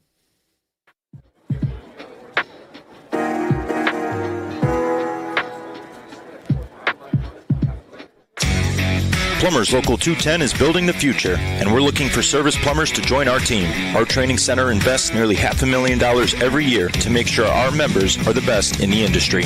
From a 5-year apprenticeship and an associate degree at Ivy Tech to ongoing certifications in safety and new technology, our plumbers are trained for excellence. Every member is drug tested and licensed for your safety and peace of mind. When you need plumbing work done, make sure you ask for the license. It's your right to ask. Before Notre Dame Federal Credit Union, we were being charged various maintenance fees and various check writing fees for all of our accounts. And with Notre Dame, we don't have that. We have that true community partnership. We get interest based on all of our parish and school accounts, and the interest rate is really second to none.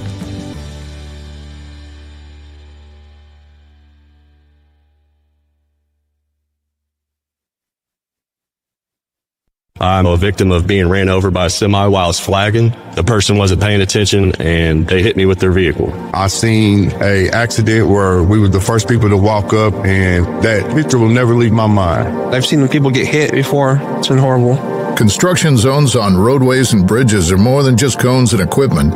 They're the workplace for thousands of dedicated union laborers. Everybody has a family that they need to get back home to, so please just pay attention to us out here while we're working. We all have family, and I know it's a pain in the ass, but we're trying to make the roads better for y'all. We're doing this for everyone. We're hardworking Hoosiers, just like you, and we all want to make it home safely. People would just take a couple seconds to pay attention. Be aware of where we're at, where the cone zones are at. We're all in this together, and we're all just trying to be safe. This is Brian Short, Business Manager for the Indiana Laborers District Council. Everyone deserves a safe place to work.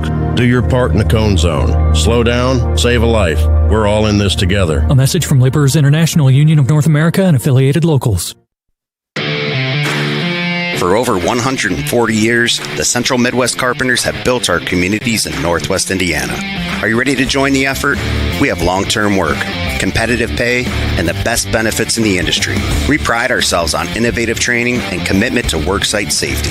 Earn as you learn as an apprentice. A solid career built on a solid legacy. For more info, go to carpenters.com.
Welcome back to Region Rundown.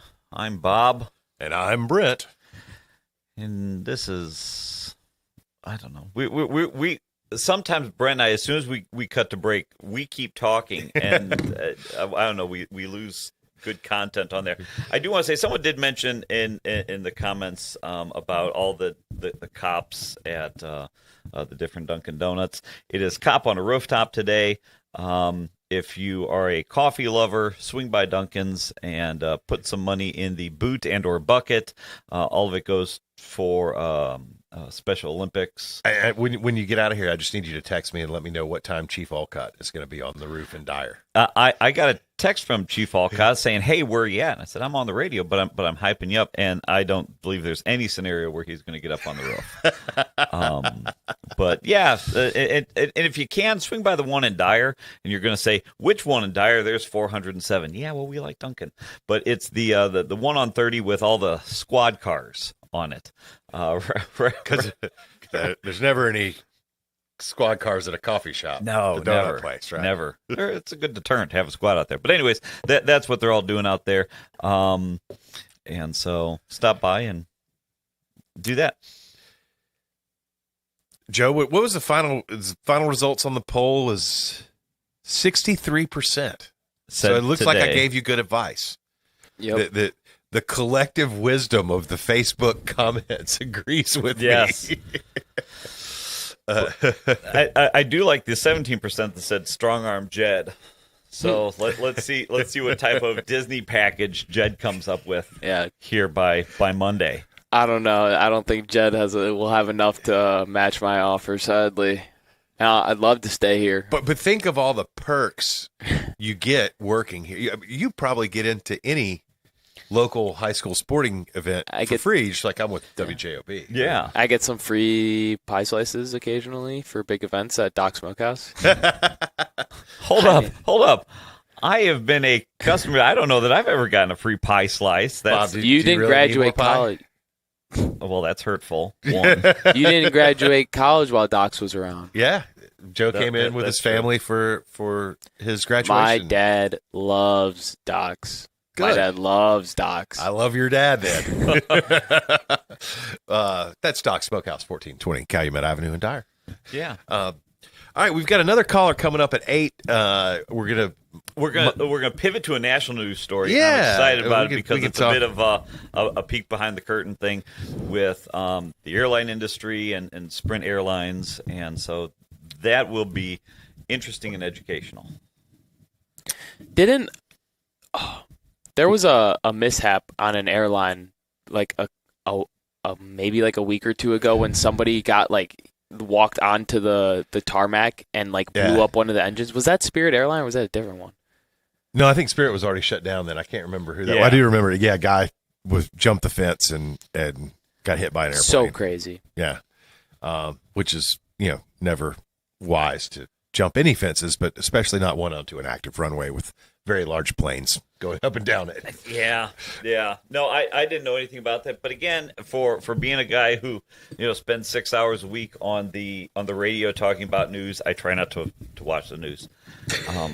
I know it's I don't have the details. I don't dig into those kind of stories really. That being said, Spirit Airlines bankruptcy is a big deal. A lot of jobs, and my friend is Nick Popovich in the airline industry is going to call and kind of walk us through what happened, because I've read a couple of different articles about what's going to happen with all the planes and the things like that. And we, as I really think Savannah Bananas needs to buy at least one of the yellow planes. I think that would make complete and total sense. They could just travel on their own yellow. They wouldn't have to repaint the whole thing. No, they just change the logo.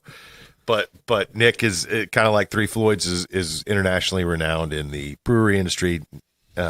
Nick is internationally renowned in the airplane business, and I thought it would be interesting to get his perspective on some of the stuff that's going on with that, because I've read so many articles about different things going on with that bankruptcy and what it's going to mean, and I thought he would be a great person to clarify that, because I really don't understand it completely. What airline does he work for? He has his own company, so they are the largest, and I'll let him tell you about it. But they're the largest. They value the airplanes for the banks, and if you don't make your payments, they go pick it up. But he was one of the originators. He's kind of like a groundbreaker in that industry. Now we'll let him tell you a little about it. He's much more well versed in it than I am. But it's going to be a fun call coming up at 8. Until then, I'm going to bring something back here for about 2 minutes that we haven't done in a month because of state testing. No.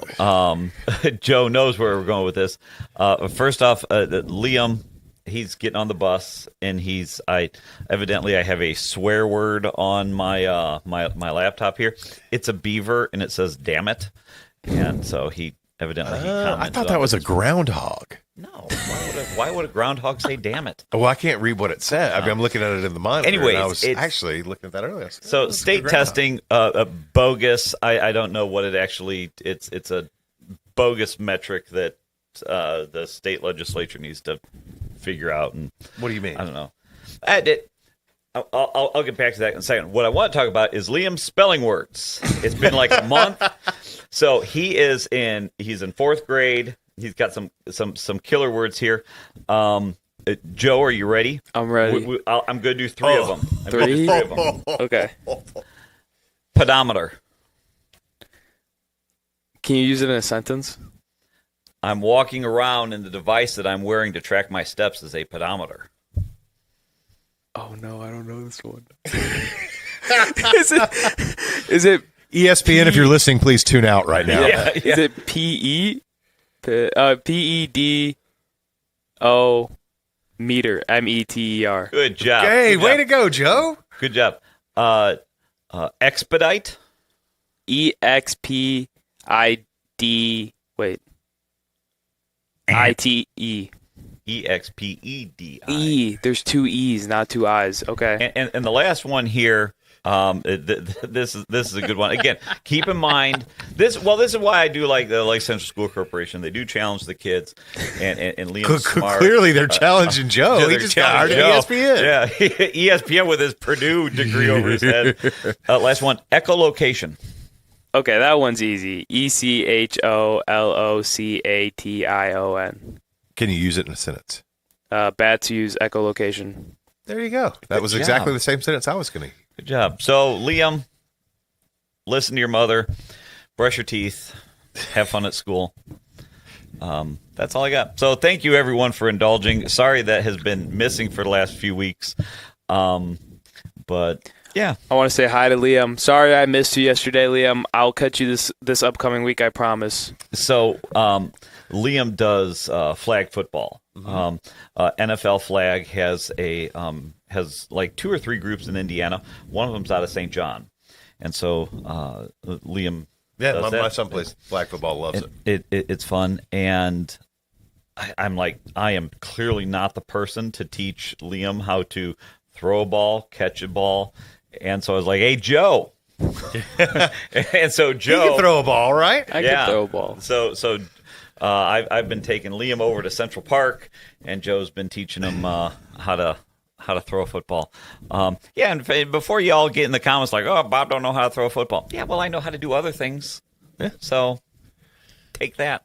Well, you knew how to find somebody. Yeah, I did. Throw a ball. That's what's important. Do you want to be the guy or be the guy who knows how to find the guy? So thank you, Joe, for that. Liam does get so excited. He thought hanging out with Joe And wait till you tell him he that thought now was he the works coolest for thing. Disney, technically. Oh yeah, That's Pete. Yeah, he'll get a kick out of that. But yeah, he just thought it was the coolest thing. Hang on, Liam has always thought. So he's 10 years old. But if there's like two groups of people, if there's a group of 10, 11-year-olds or a group of 20-year-olds, he will wander over to the 20-year-olds and just I don't know, that's a cool age for him to hang out with, and so he just thought you were the coolest, and I was like, yeah. Liam, I think you're the coolest. But so anyway, so that's what we've got. Again, 3 Floyds this weekend, the Dark Lord Day. If that's your thing.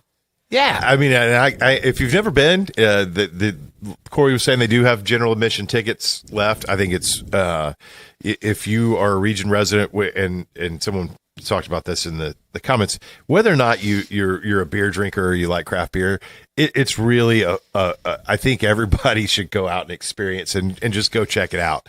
Obviously Doc's be out there serving barbecue. There's a bunch of other good food vendors. I know the Sausage King of Northwest Indiana over at Big Frank Sausage, they're going to be out there for the first time this year, so you can grab your Polish and your pierogi from him and some ribs and some brisket from me and a whole bunch of other food vendors as well. So there's food and of course any kind of beer that you want, especially if you tend towards the dark stuff. That Dark Lord Russian Imperial Stout's an amazing beer, but great metal lineup, capped off with Napalm Death as the headliner. One I'm really looking forward to.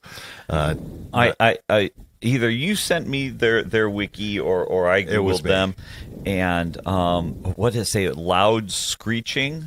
What was that? I think that's it was.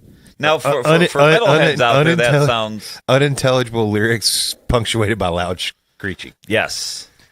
So, well, I have something I want to bring up. Anything for you, Joe? So, ESPN Joe. Chuck just started a group chat with me and Bob, just telling me to throw up some clips. But our computer is, you guessed it, not working, and we can't switch the cameras to pull up graphics. And I just think it's funny because Chuck is so condescending, and he's like, Joe, be a good producer. And cue up like, it doesn't work. I don't know what you want me to do. They're not going to tolerate this at ESPN, Joe. Yeah. I know. Yeah. Well, Joe, that's when you say, Chuck, you and Bob be good computer tech people and get it working. Yeah, Chuck. So I could do it if you would fix the computer. In theory, you can put up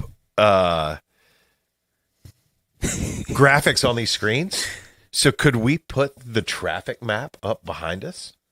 Oh, you could. You could do that right now. That has nothing to do with this computer. You could put it on that TV behind you. Bob can do that. I wondered if Jed would like that. A live traffic view nonstop. Although I like our graphic. I do. It's a nice graphic with the train, which, that's another thing. I shared with you earlier this week, buddy of mine, Matt Maloney, realtor, no baloney, Matt Maloney, sent me a text that he had written a bunch of offers in the last week or so in Dyer, specifically folks moving to Dyer because of access to the train. Yeah. While we're talking about Chuck, and I know he's while we're talking listening, about Chuck. So I mean that's as you guys get in that station is. Well, and thus far, early in, it seems like it's an overwhelmingly positive thing. Right, but so this is the weird thing about the train. For one, I have to say, on one hand, have you ridden it yet? No. What? No, you didn't get on the grand opening tour from Hammond? No, evidently not. Nick D. I think. The entire point, Nick D, was to put the Kiss and Ride lot in Dyer so they could make it appear that the train extended further than it did. It goes all the way to Dyer. But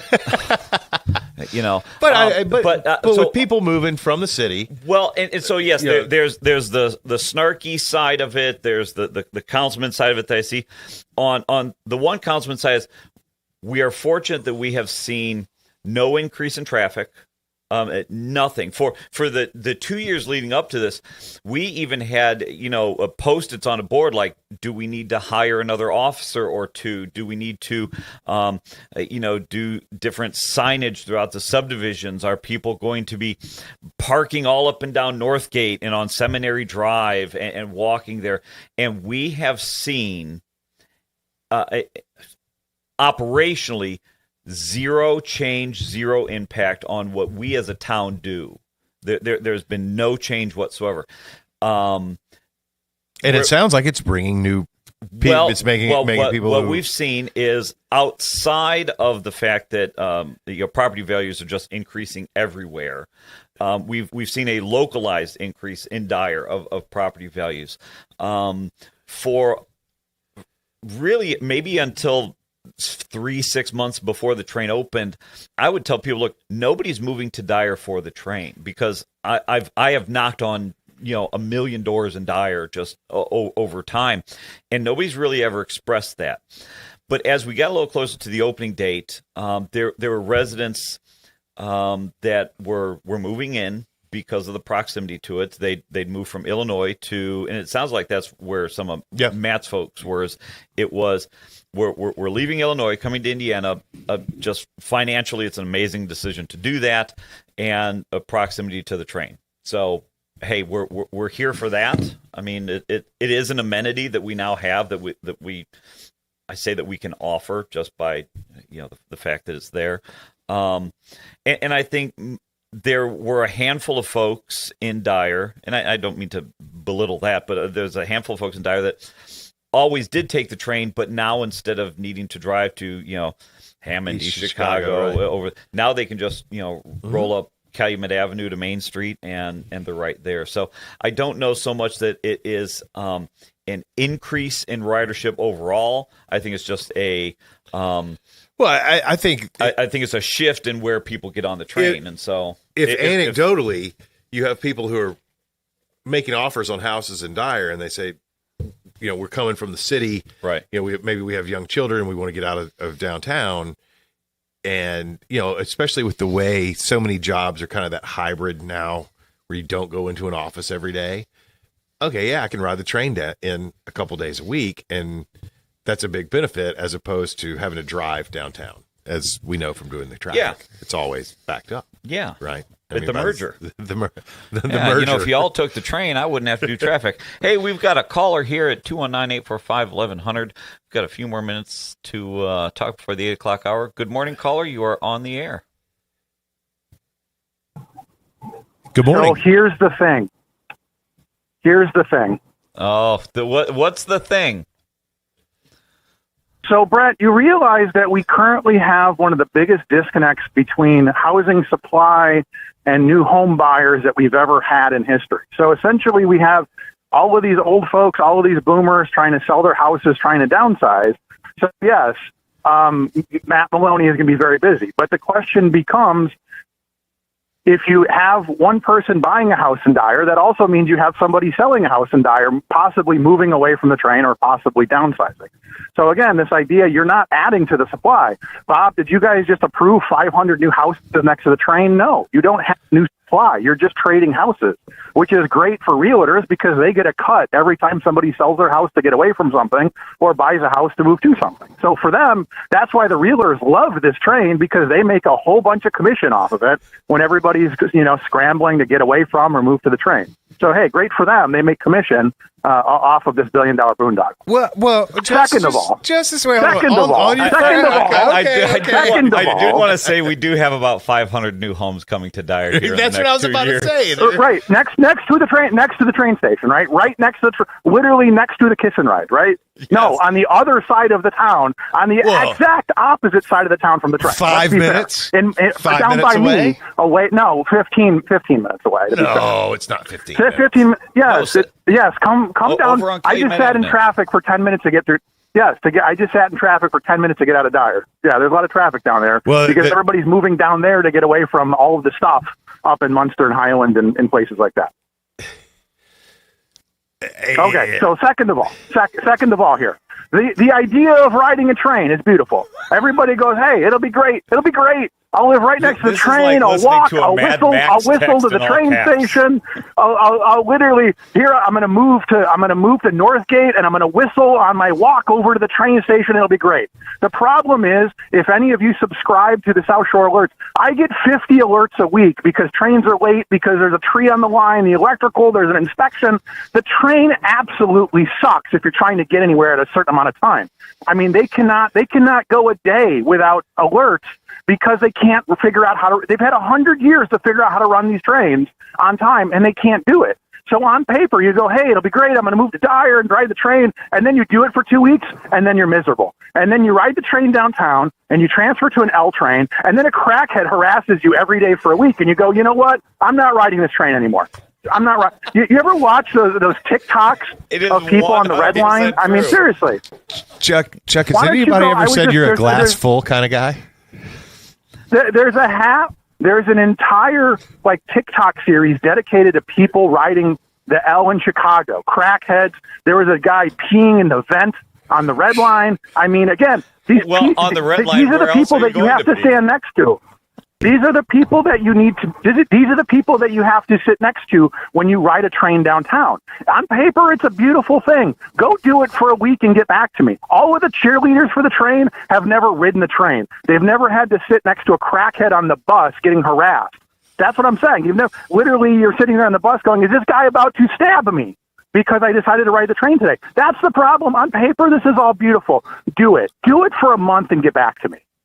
Seriously, Matt Maloney and all those realtors, why don't you ride the train for a month and get back to me and tell me what a beautiful experience it is? Seriously. Hey, have you ever taken the train into downtown, Chuck? I think for 20 years, I had a crackhead literally threaten my life, and I said, you know what? I'm not doing this anymore. I had a little crackhead every day on the same train, threaten me for not giving her change. I had some big meth head try to attack some little old ladies in Millennium Station, and I was like, oh no, I'm going to have to jump in here to protect these little old ladies, and this giant beast of a crackhead meth head is going to probably kill me because, I'm a chivalrous gentleman that doesn't want these little old ladies. He was spitting on them and pushing them. I saw a guy the other day. There was a crackhead downtown. How do I put it that nicely? Defecating on the sidewalk, and some little old lady was trying to get past him, and he went to slap her. I'm like, oh no, I'm going to have to protect this little old lady from being slapped by this crackhead, and he's probably going to, roll on me. And that's the life in Chicago. You're constantly navigating poop and crackheads and needles. It's beautiful on paper, but go do it for a week. I've done it every day for 30 years. It's absolutely miserable. The best day of my life is going to be the day I say I never have to drive downtown again and go to that hellhole. On paper, it's beautiful. Go do it and get back to us. It's absolutely miserable. And it's a horrible experience, and I wouldn't wish it on my worst enemy. So you segued from the Dyer train is bad to all of the bad stuff in Chicago. And no, I'm saying the place you're going to, but I'm saying, no, understand, you're going to a hellhole. You're getting on a train in Dyer, which is a beautiful place, 6th greatest place in Indiana, and you're riding it to a hellhole where crackheads want to kill you. I mean, honestly, that's the reality. But that's no different if you were driving your car into a hellhole. If I'm going to start, I'm telling you, someday I'm going to get Google glasses. Seriously, one day I'm going to start. You guys, I'm going to buy some Google glasses, and I'm going to do a whole TikTok series, Chuck's Life in Chicago. I mean, every day I would be a subscribe. Meth head, pooping in the street and all these. I mean, again, people don't understand people that grew up in the suburbs have no idea what a hellhole Chicago is. Every day, I risk my life to go walk to get lunch, and then their solution is, well, we need some more bike lanes. No, why don't you deal with the crackheads that are trying to stab people? It's no, put more bike lanes. That's the problem. I mean, that's the reality of the situation. Are you attempting to disenfranchise the urinating crackheads? No, here's what I'm trying to do. I'm trying to encourage people to tune in Monday morning for Summer Chuckin', where you get 2 hours of reality. You get 2 hours of real talk about reality. That's what I'm trying to do. Everybody loves a train. Oh, it's so great. I'm going to whistle and walk to the train. Go do it for a week and get back to me. Go do it. It's a miserable experience. It's an absolutely miserable experience. Now, isn't that what public transportation is? I've never. That's what Elon literally said. Elon said, I've never commuted to Chicago on the train. Right, exactly, right. Nobody that supports it has ever done it. Go do it for a week and get back to me. I have taken it. We take it to the Chicago Blues Festival because it stops right there. I've taken my kids in and gone to the museum campus, to the Museum of Science and Industry and the Field Museum, and we ride the train.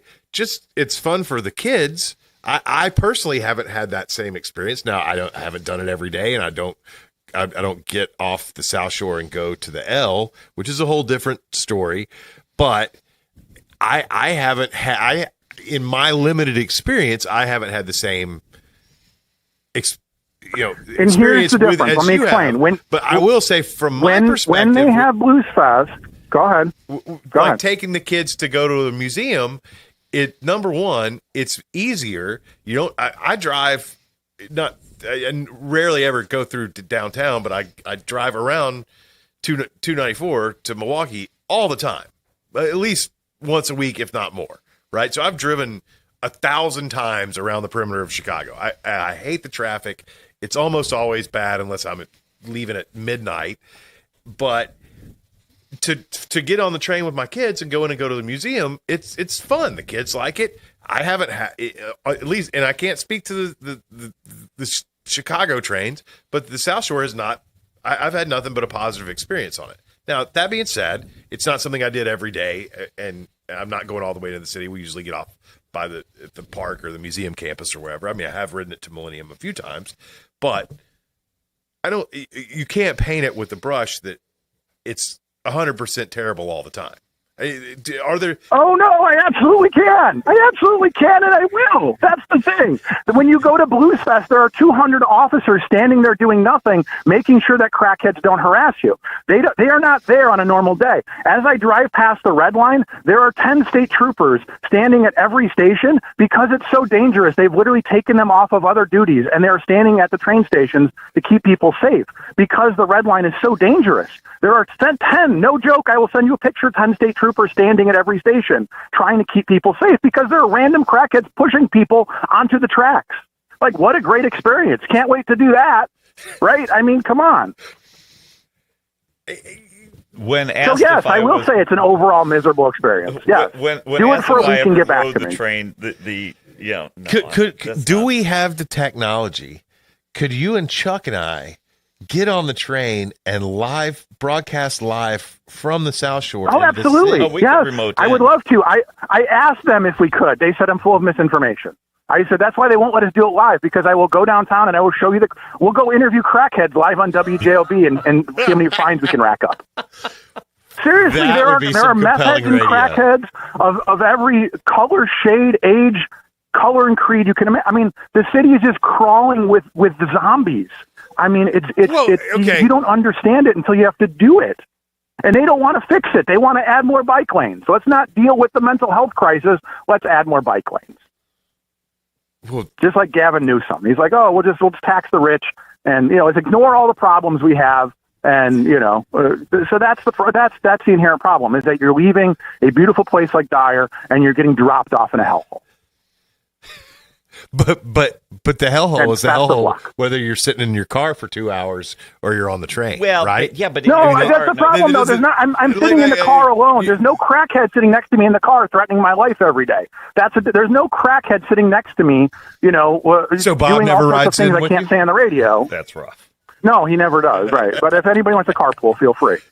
There'll be a drug test on the way in. But I'm saying, you go do it. Go do it and get back to me. I mean, that's the thing, is all these people say, oh, how great it is.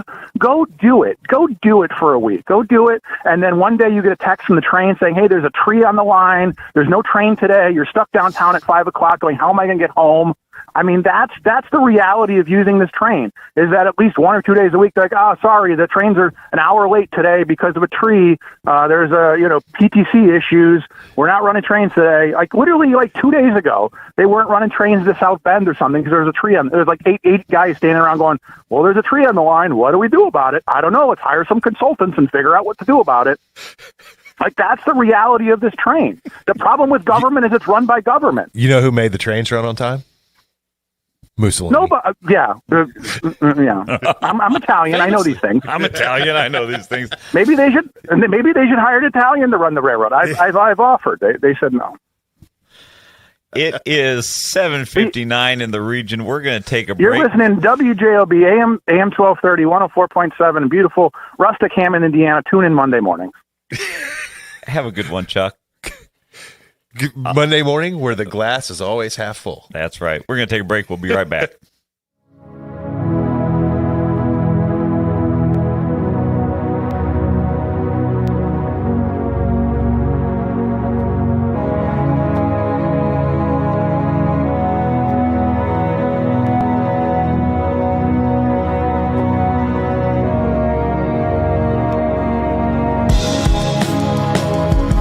Are you searching for a college where you belong? Calumet College of St. Joseph wants to know you and give you the support you need to succeed. Are you worried about how you'll pay for your degree? 95% of our students receive financial aid, including scholarships and grants. Need some extra help with your classes? You'll benefit from our small class sizes, free tutoring, internship planning, faculty mentors, and so much more.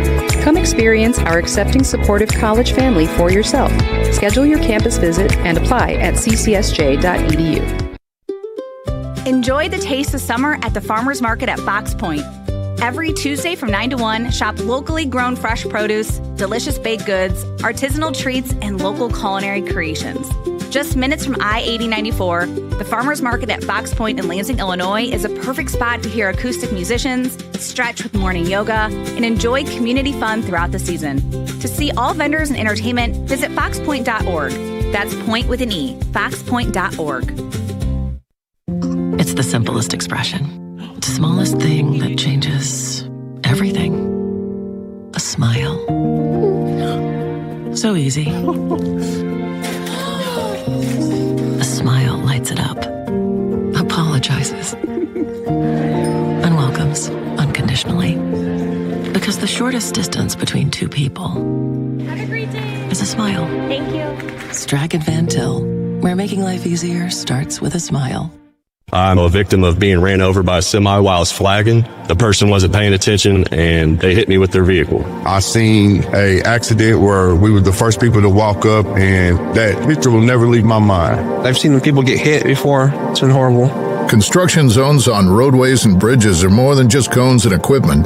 They're the workplace for thousands of dedicated union laborers. Everybody has a family that they need to get back home to, so please just pay attention to us out here while we're working. We all have family, and I know it's a pain in the ass, but we're trying to make the roads better for y'all. We're doing this for everyone. We're hardworking Hoosiers, just like you, and we all want to make it home safely. People would just take a couple seconds to pay attention. Be aware of where we're at, where the cone zones are at. We're all in this together, and we're all just trying to be safe. This is Brian Short, Business Manager for the Indiana Laborers District Council. Everyone deserves a safe place to work. Do your part in the cone zone. Slow down, save a life. We're all in this together. A message from Laborers International Union of North America and affiliated locals.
welcome back. It's 8:04 in the region. You're listening to Region Rundown with Bob and Brent. Chuck was kind enough to call in and do station ID at the beginning, so we can do quick weather and quick traffic. No reports on traffic other than gummed up, where it's always gummed up. Stevenson in, 94 in. I don't even know the names. No, I mean you're pretty much right. 94 west. It's starting to back up a little after the connector with 80, but it starts to get really bad as you start to get more into the city.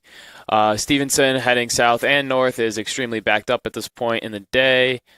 Same with the Eisenhower going east and west.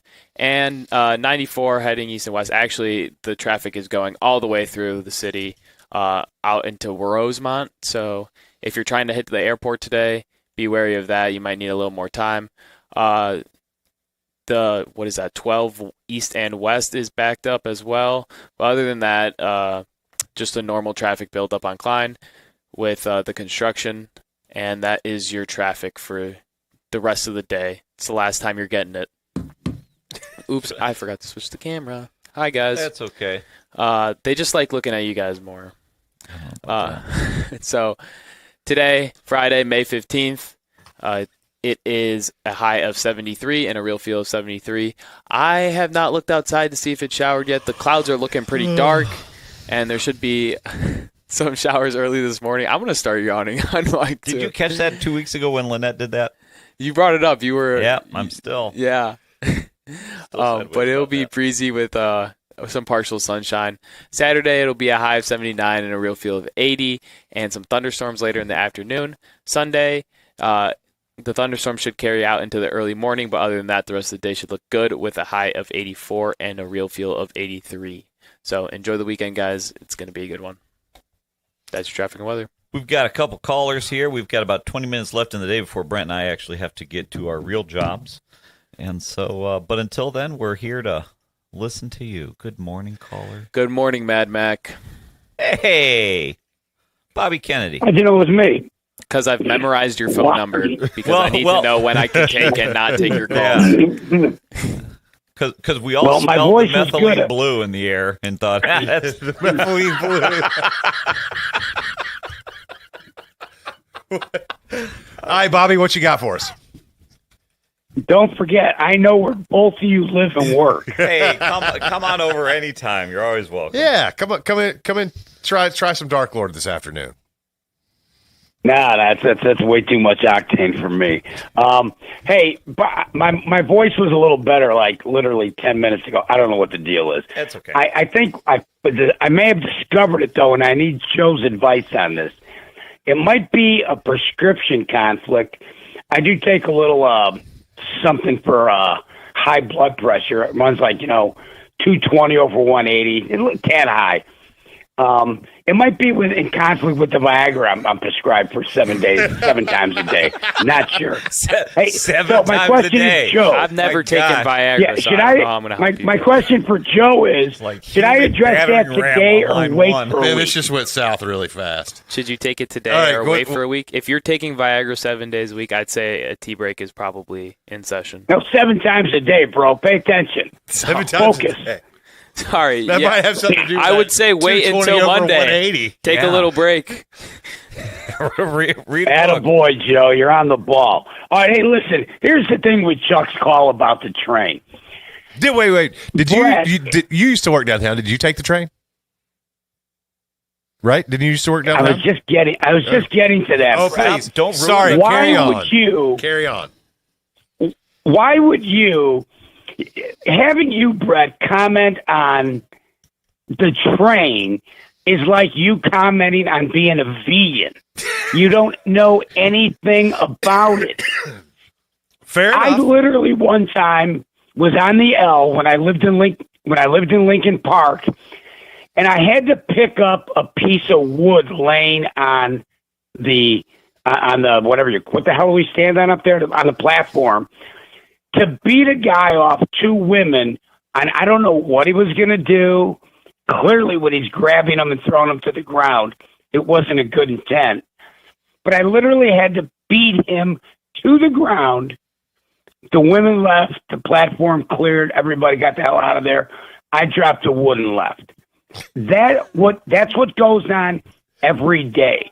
Now, one time, and I rode it for 30 years, and Jimmy, we were on it all the time. We tolerated it because for us, we had a 4-minute walk down to the board, to the exchange. But having Maloney promote this is like when traders used to say, hey, you're talking up your position. It's like Brent promoting meat or Maloney promoting the sale of real estate. Dude, I don't think lie. He Tell the truth. Now, hey, hold Brett. He just shared. He's like, hey, I've written some wisdom. offers this week, and the people were moving from the city, and they chose Dyer. He's talking up his position. He's talking up the real estate market. All you have to do is drive to any one of those new parking lots. They're empty.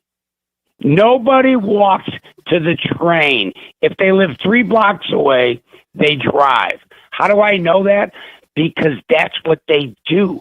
Brett, I've ridden the train more in a 1 year period than you'll ever do in your life. I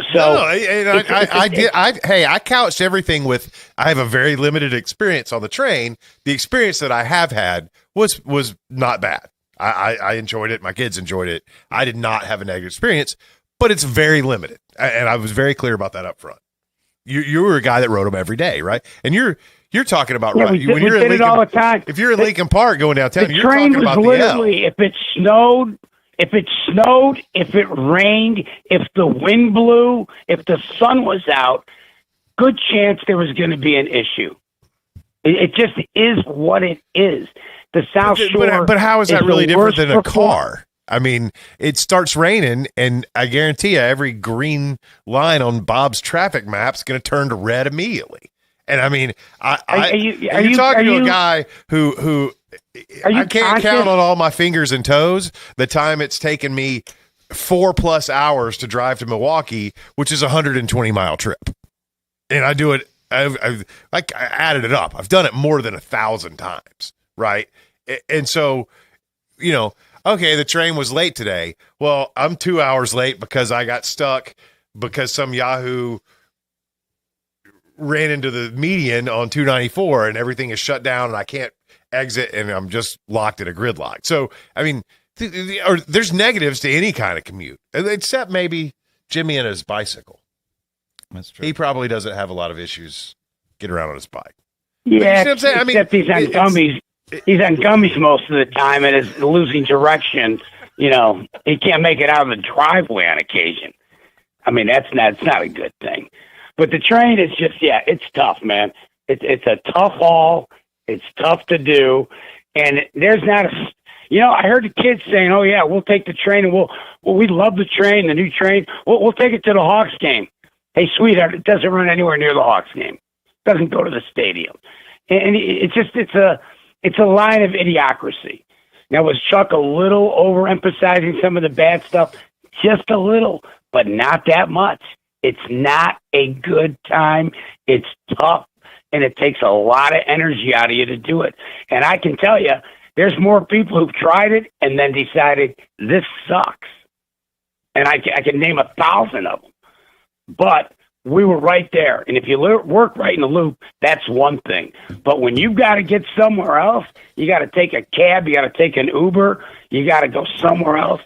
You do that for a short amount of time, and then you go, you know what? This ain't working. But like I said, the proof is in the parking lots. They're all empty. That's it, bro. Bob, do you guys get any kind of traffic? Where's this big? I mean, where's this big festival at for this Three Floyd stuff? It's at the brewery there in Munster. So it right off of Calumet and south of 45th. Yeah, down behind the fitness point there. So are they reopening their restaurant again? I'm not sure. I know there was plans to at one point. They had a big thing planned before COVID, and then COVID hit, and that kind of changed. Then they bailed. I know they were talking about it at one point. I don't know that they have. I know the old restaurant space is now where they do their carry out business, like where you go in and buy beers and stuff. So Yeah. But it's not. That's a good question. I'll see what I can do to find that out. I haven't heard. So anything it's back about at the it old lately. Three Floyds location, though, huh? Yep. Yeah. It's right. They basically take over that whole little block around the brewery. You'll see a big, probably 50-foot tall tent in the middle of one of the parking lots. When you're there, you can't miss it. Come on and say it's a really, and again I'll say it for the people, even if that the big Russian Imperial Stouts aren't your bag, it's a really cool event to check out. I think to have that sort of international famous draw type business here in the region, hey, it's something everybody should go see and check out. Yeah, they used to have that thing over there when they sold the one beer once a year. I mean, there were people from literally all over the world. I was stunned. And it was a $200 ticket, but it was a lot of fun. And you got a couple bottles of those beers, which you can find any knucklehead with a beer out there to buy them from you, so you break even right away. But I can't remember what they called it, but it was a gigantic event, though, for sure. So, well, I'm glad to see they're back in the at least in the entertainment game, other than just selling beer. But good luck. Hope I'll see you there, bro. Yeah, and again, we're having the pre-party at Doc's today, so come by and say hi. I'll be there all day. I mean, I'll be in and out. I'm still moving a lot of equipment over to Three Floyds to get ready for that festival tomorrow. But I got some 75-year-olds I got to go beat the hell out of on the pickleball court for a few hours. I need a couple victories. I've been playing the teenagers and getting my ass kicked, so I got to recover here, bro. Hey, you have a good one. And Thanks for calling in. Joe, take care of ESPN. Joe, he will. Mad Max says take care of ESPN. He will. He's doing that. He's gonna be on the mothership. We're gonna have we could set up him as like a regular caller. Like he'll give you a segment every Friday. Like as you're going home from work on the train. Are you gonna move?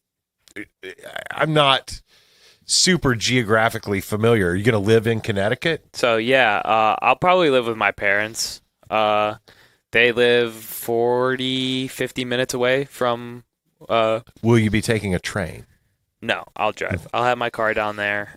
A lot of trains in that northeast corridor. Yeah, we have a lot of cars, so we'll be. I'll have something to drive at all points, and maybe the minivan. We'll see. Hey, I think we've got time for maybe one more caller. Okay, maybe two. Yeah, we should have time for two. Okay. All right, caller, you are WJOB. Good morning. Yeah, I just want to make a quick comment. Two people in a row ride the train every day for 30 years. Do they not have a driver's license, or it sounds to me that's they're promoting it rather than with their complaints and all. But you do it for 30 years. Sounds kind of like it was okay for 30 years for them. It should be okay for everybody else. That's all I got. That's an amazing point. Solid point. If hard it's so hard bad, to why don't you argue keep doing with it? solid caller logic. That was a great. See, that's the kind of caller I like. Comes in, makes Comes a great in, point, drops a point. in and out. Good call. Thank we got you another very one, Joe? much. Yep, we do. Good morning. Yeah, good morning, guys. MX. Hey, MX, how you doing, buddy? I just woke up. I hear that caller a lot, the last caller. He never gives his name, but he promotes a lot. At least give your name, who you are, like everybody knows MX. You should give your name. You might be a union guy that just supports anything. I don't know who. I kind of know who you are, but at least give your name so people can understand where you're going with this. But I got this idea, Brent. I want you to get a cowboard cutout, okay? And I'm going to cut the head off it. And I'm going to put it, and I know there ain't a lot of passengers. There's going to be a lot of work. Every seat in that South Shore extension is going to have your head on it in that train. Because from what I heard yesterday, I went over to my friend's house, and this woman said there's only one person riding that South Shore extension, and he waves to everybody. Is that you, Brent? It is not. I have not ridden it yet. I will gladly admit. But it would be cool if you put my face like in all the windows, so it looked like it was a train full of Brents right into the city. Actually, it would probably be better. It would probably be better to do that with Chuck's face. Yeah. Oh my gosh. No, it's you. We're gonna somehow. I want to put that today, but I got so much work. But can you imagine? We've spent $1 billion, and it really doesn't. There's something wrong every day, and it's not working now. And there's one person waving. I'm thinking it's some kind of mechanical rider, AI robot. But is there, Bob? What else do I got to say? Is there a way to get the rider? I mean, they have to publish their rider counts, right? I mean, it'll be interesting to see if Chuck is probably. Yes, we got it. I got that. I got that info. You go to Nick. It's the same people are going to ride it. They're just going to get on a different station. Yeah. Yeah. Now, Nickty.com, and they'll tell you how much the ridership has fallen. And they kind of lie a little bit, but if you go in the South Shore parking lot, I took many pictures.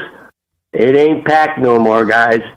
So I wish somebody would have built me a shuttle of inland steel. It was about maybe 5 miles of inland steel. So you really can't drive your car to East Chicago, which is 2 miles away, to go to work, and you have to make us spend $1.5 billion. It seems like you really don't want to go to work. So, and there's people traveling all over to go to Inland Steel, more than the couple miles of that South Shore extension. I don't see the money coming back that we put into it to drive 2 miles. That you only had to drive 2 miles to go to the East Chicago station. That's called brain dead. Okay, when you do a project like that, it's it's a short-term money-making project for the people that build it, and I'm okay with that. I'm okay that the trades make money, but in the end, you burden everybody like Joe Shimano. Now, Terry told you to get out and stay out. Joe, did you understand what he said? What? Wait, what? Who said? Are you listening? I'm listening to you. Joe, I know it's hard to produce. I'm listening. So what he's saying, when you leave, don't come back. Oh. Because there's so much taxes that are coming up, Joe, you won't be able to make it. I'm glad I got to meet you in my life's travels, but don't look back. Once you leave, get out of here and stay out of here, because they've made so many mistakes like this South Shore, you'll be taxed to death. You'll be back in your parents' basement with your underwear on if you come back here. Go and don't look back. Listen to a man that's made the mistake, me. Just go, Joe. And I wish the best for you. Thank you. But don't look back and say, I should have stayed there. Maybe there was an opportunity. Maybe there's another opportunity for another tax, Joe. Well, you know how many taxes I got? I don't think... Let me tell you, Joe. Joe, let me tell you how many taxes I got because of the South Shore extension. A 400% tax in my water bill. I got a food and beverage tax. I got a wheel tax. Now I'm going to get a local city tax. And my 2 months used to cost me $55 living in Hammond. It's $75 a month, Joe. Just listen to what MX is telling you. I'm almost 70 years old. I'll be 69 years old. I'm giving you the best advice I can give you. Don't look back. Never look back, because my brother told me that. And go and be happy. And that's all I got to say. Now, what do you guys say, Brent? I was going to say, I don't think there's much of a chance that Joe's going to get off from his shift. He's going to go have a gourmet breakfast in the ESPN employee cafeteria. Then he's going to be in the gym getting his workout on before he even goes home, and he's going to be sitting there, pushing weights, going, man, I really wish I was back behind the controls with Bob and Brent on Friday mornings. I think you're underestimating that, because that is exactly how I would probably feel. I enjoy this job. Like I told. Let me tell you. Now this is a dig, and the person knows what I'm talking about. My brother's a 599 union carpenter, a rough framer from the 60s. Built a lot of homes, apartments. He told me, now you listen to what I'm telling you, Joe. You want something nice in life, you got to work hard for it. You got to. So what I'm telling you is get out of here, work hard, and in the end, you'll have kind of like nice things. Like maybe you want a Jeep or you want that.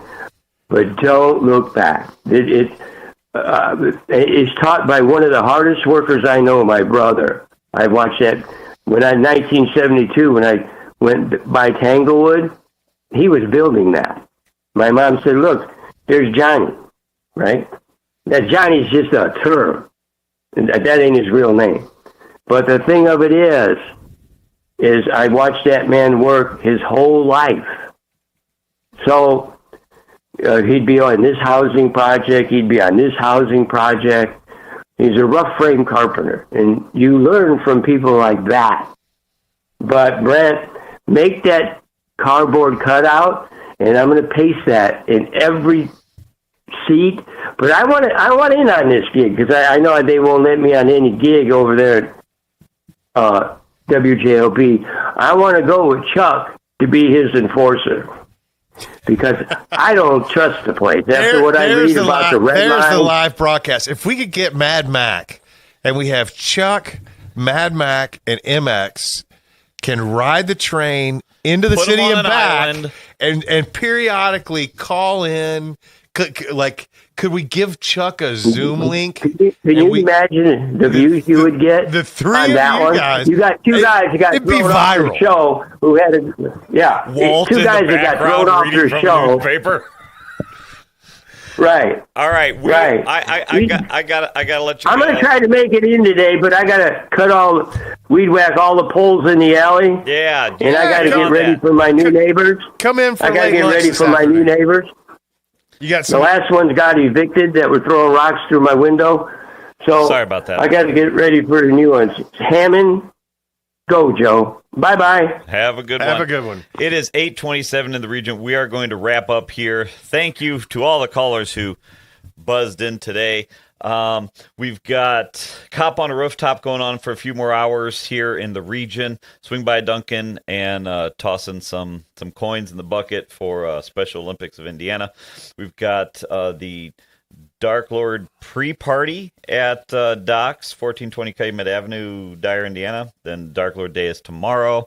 A week from today is opening day at the Steel Yard for the Railcats. Huge. We are so excited for that. I will always say that is one of the best things to do in Gary. Now, of course, people are going to be typing like, what else did you do? I don't really care about that. I'm telling you, Railcats is a great time. We got the family season pass. It was $250 for 5 tickets for every home game. Oh, that's awesome. I mean, and you go there.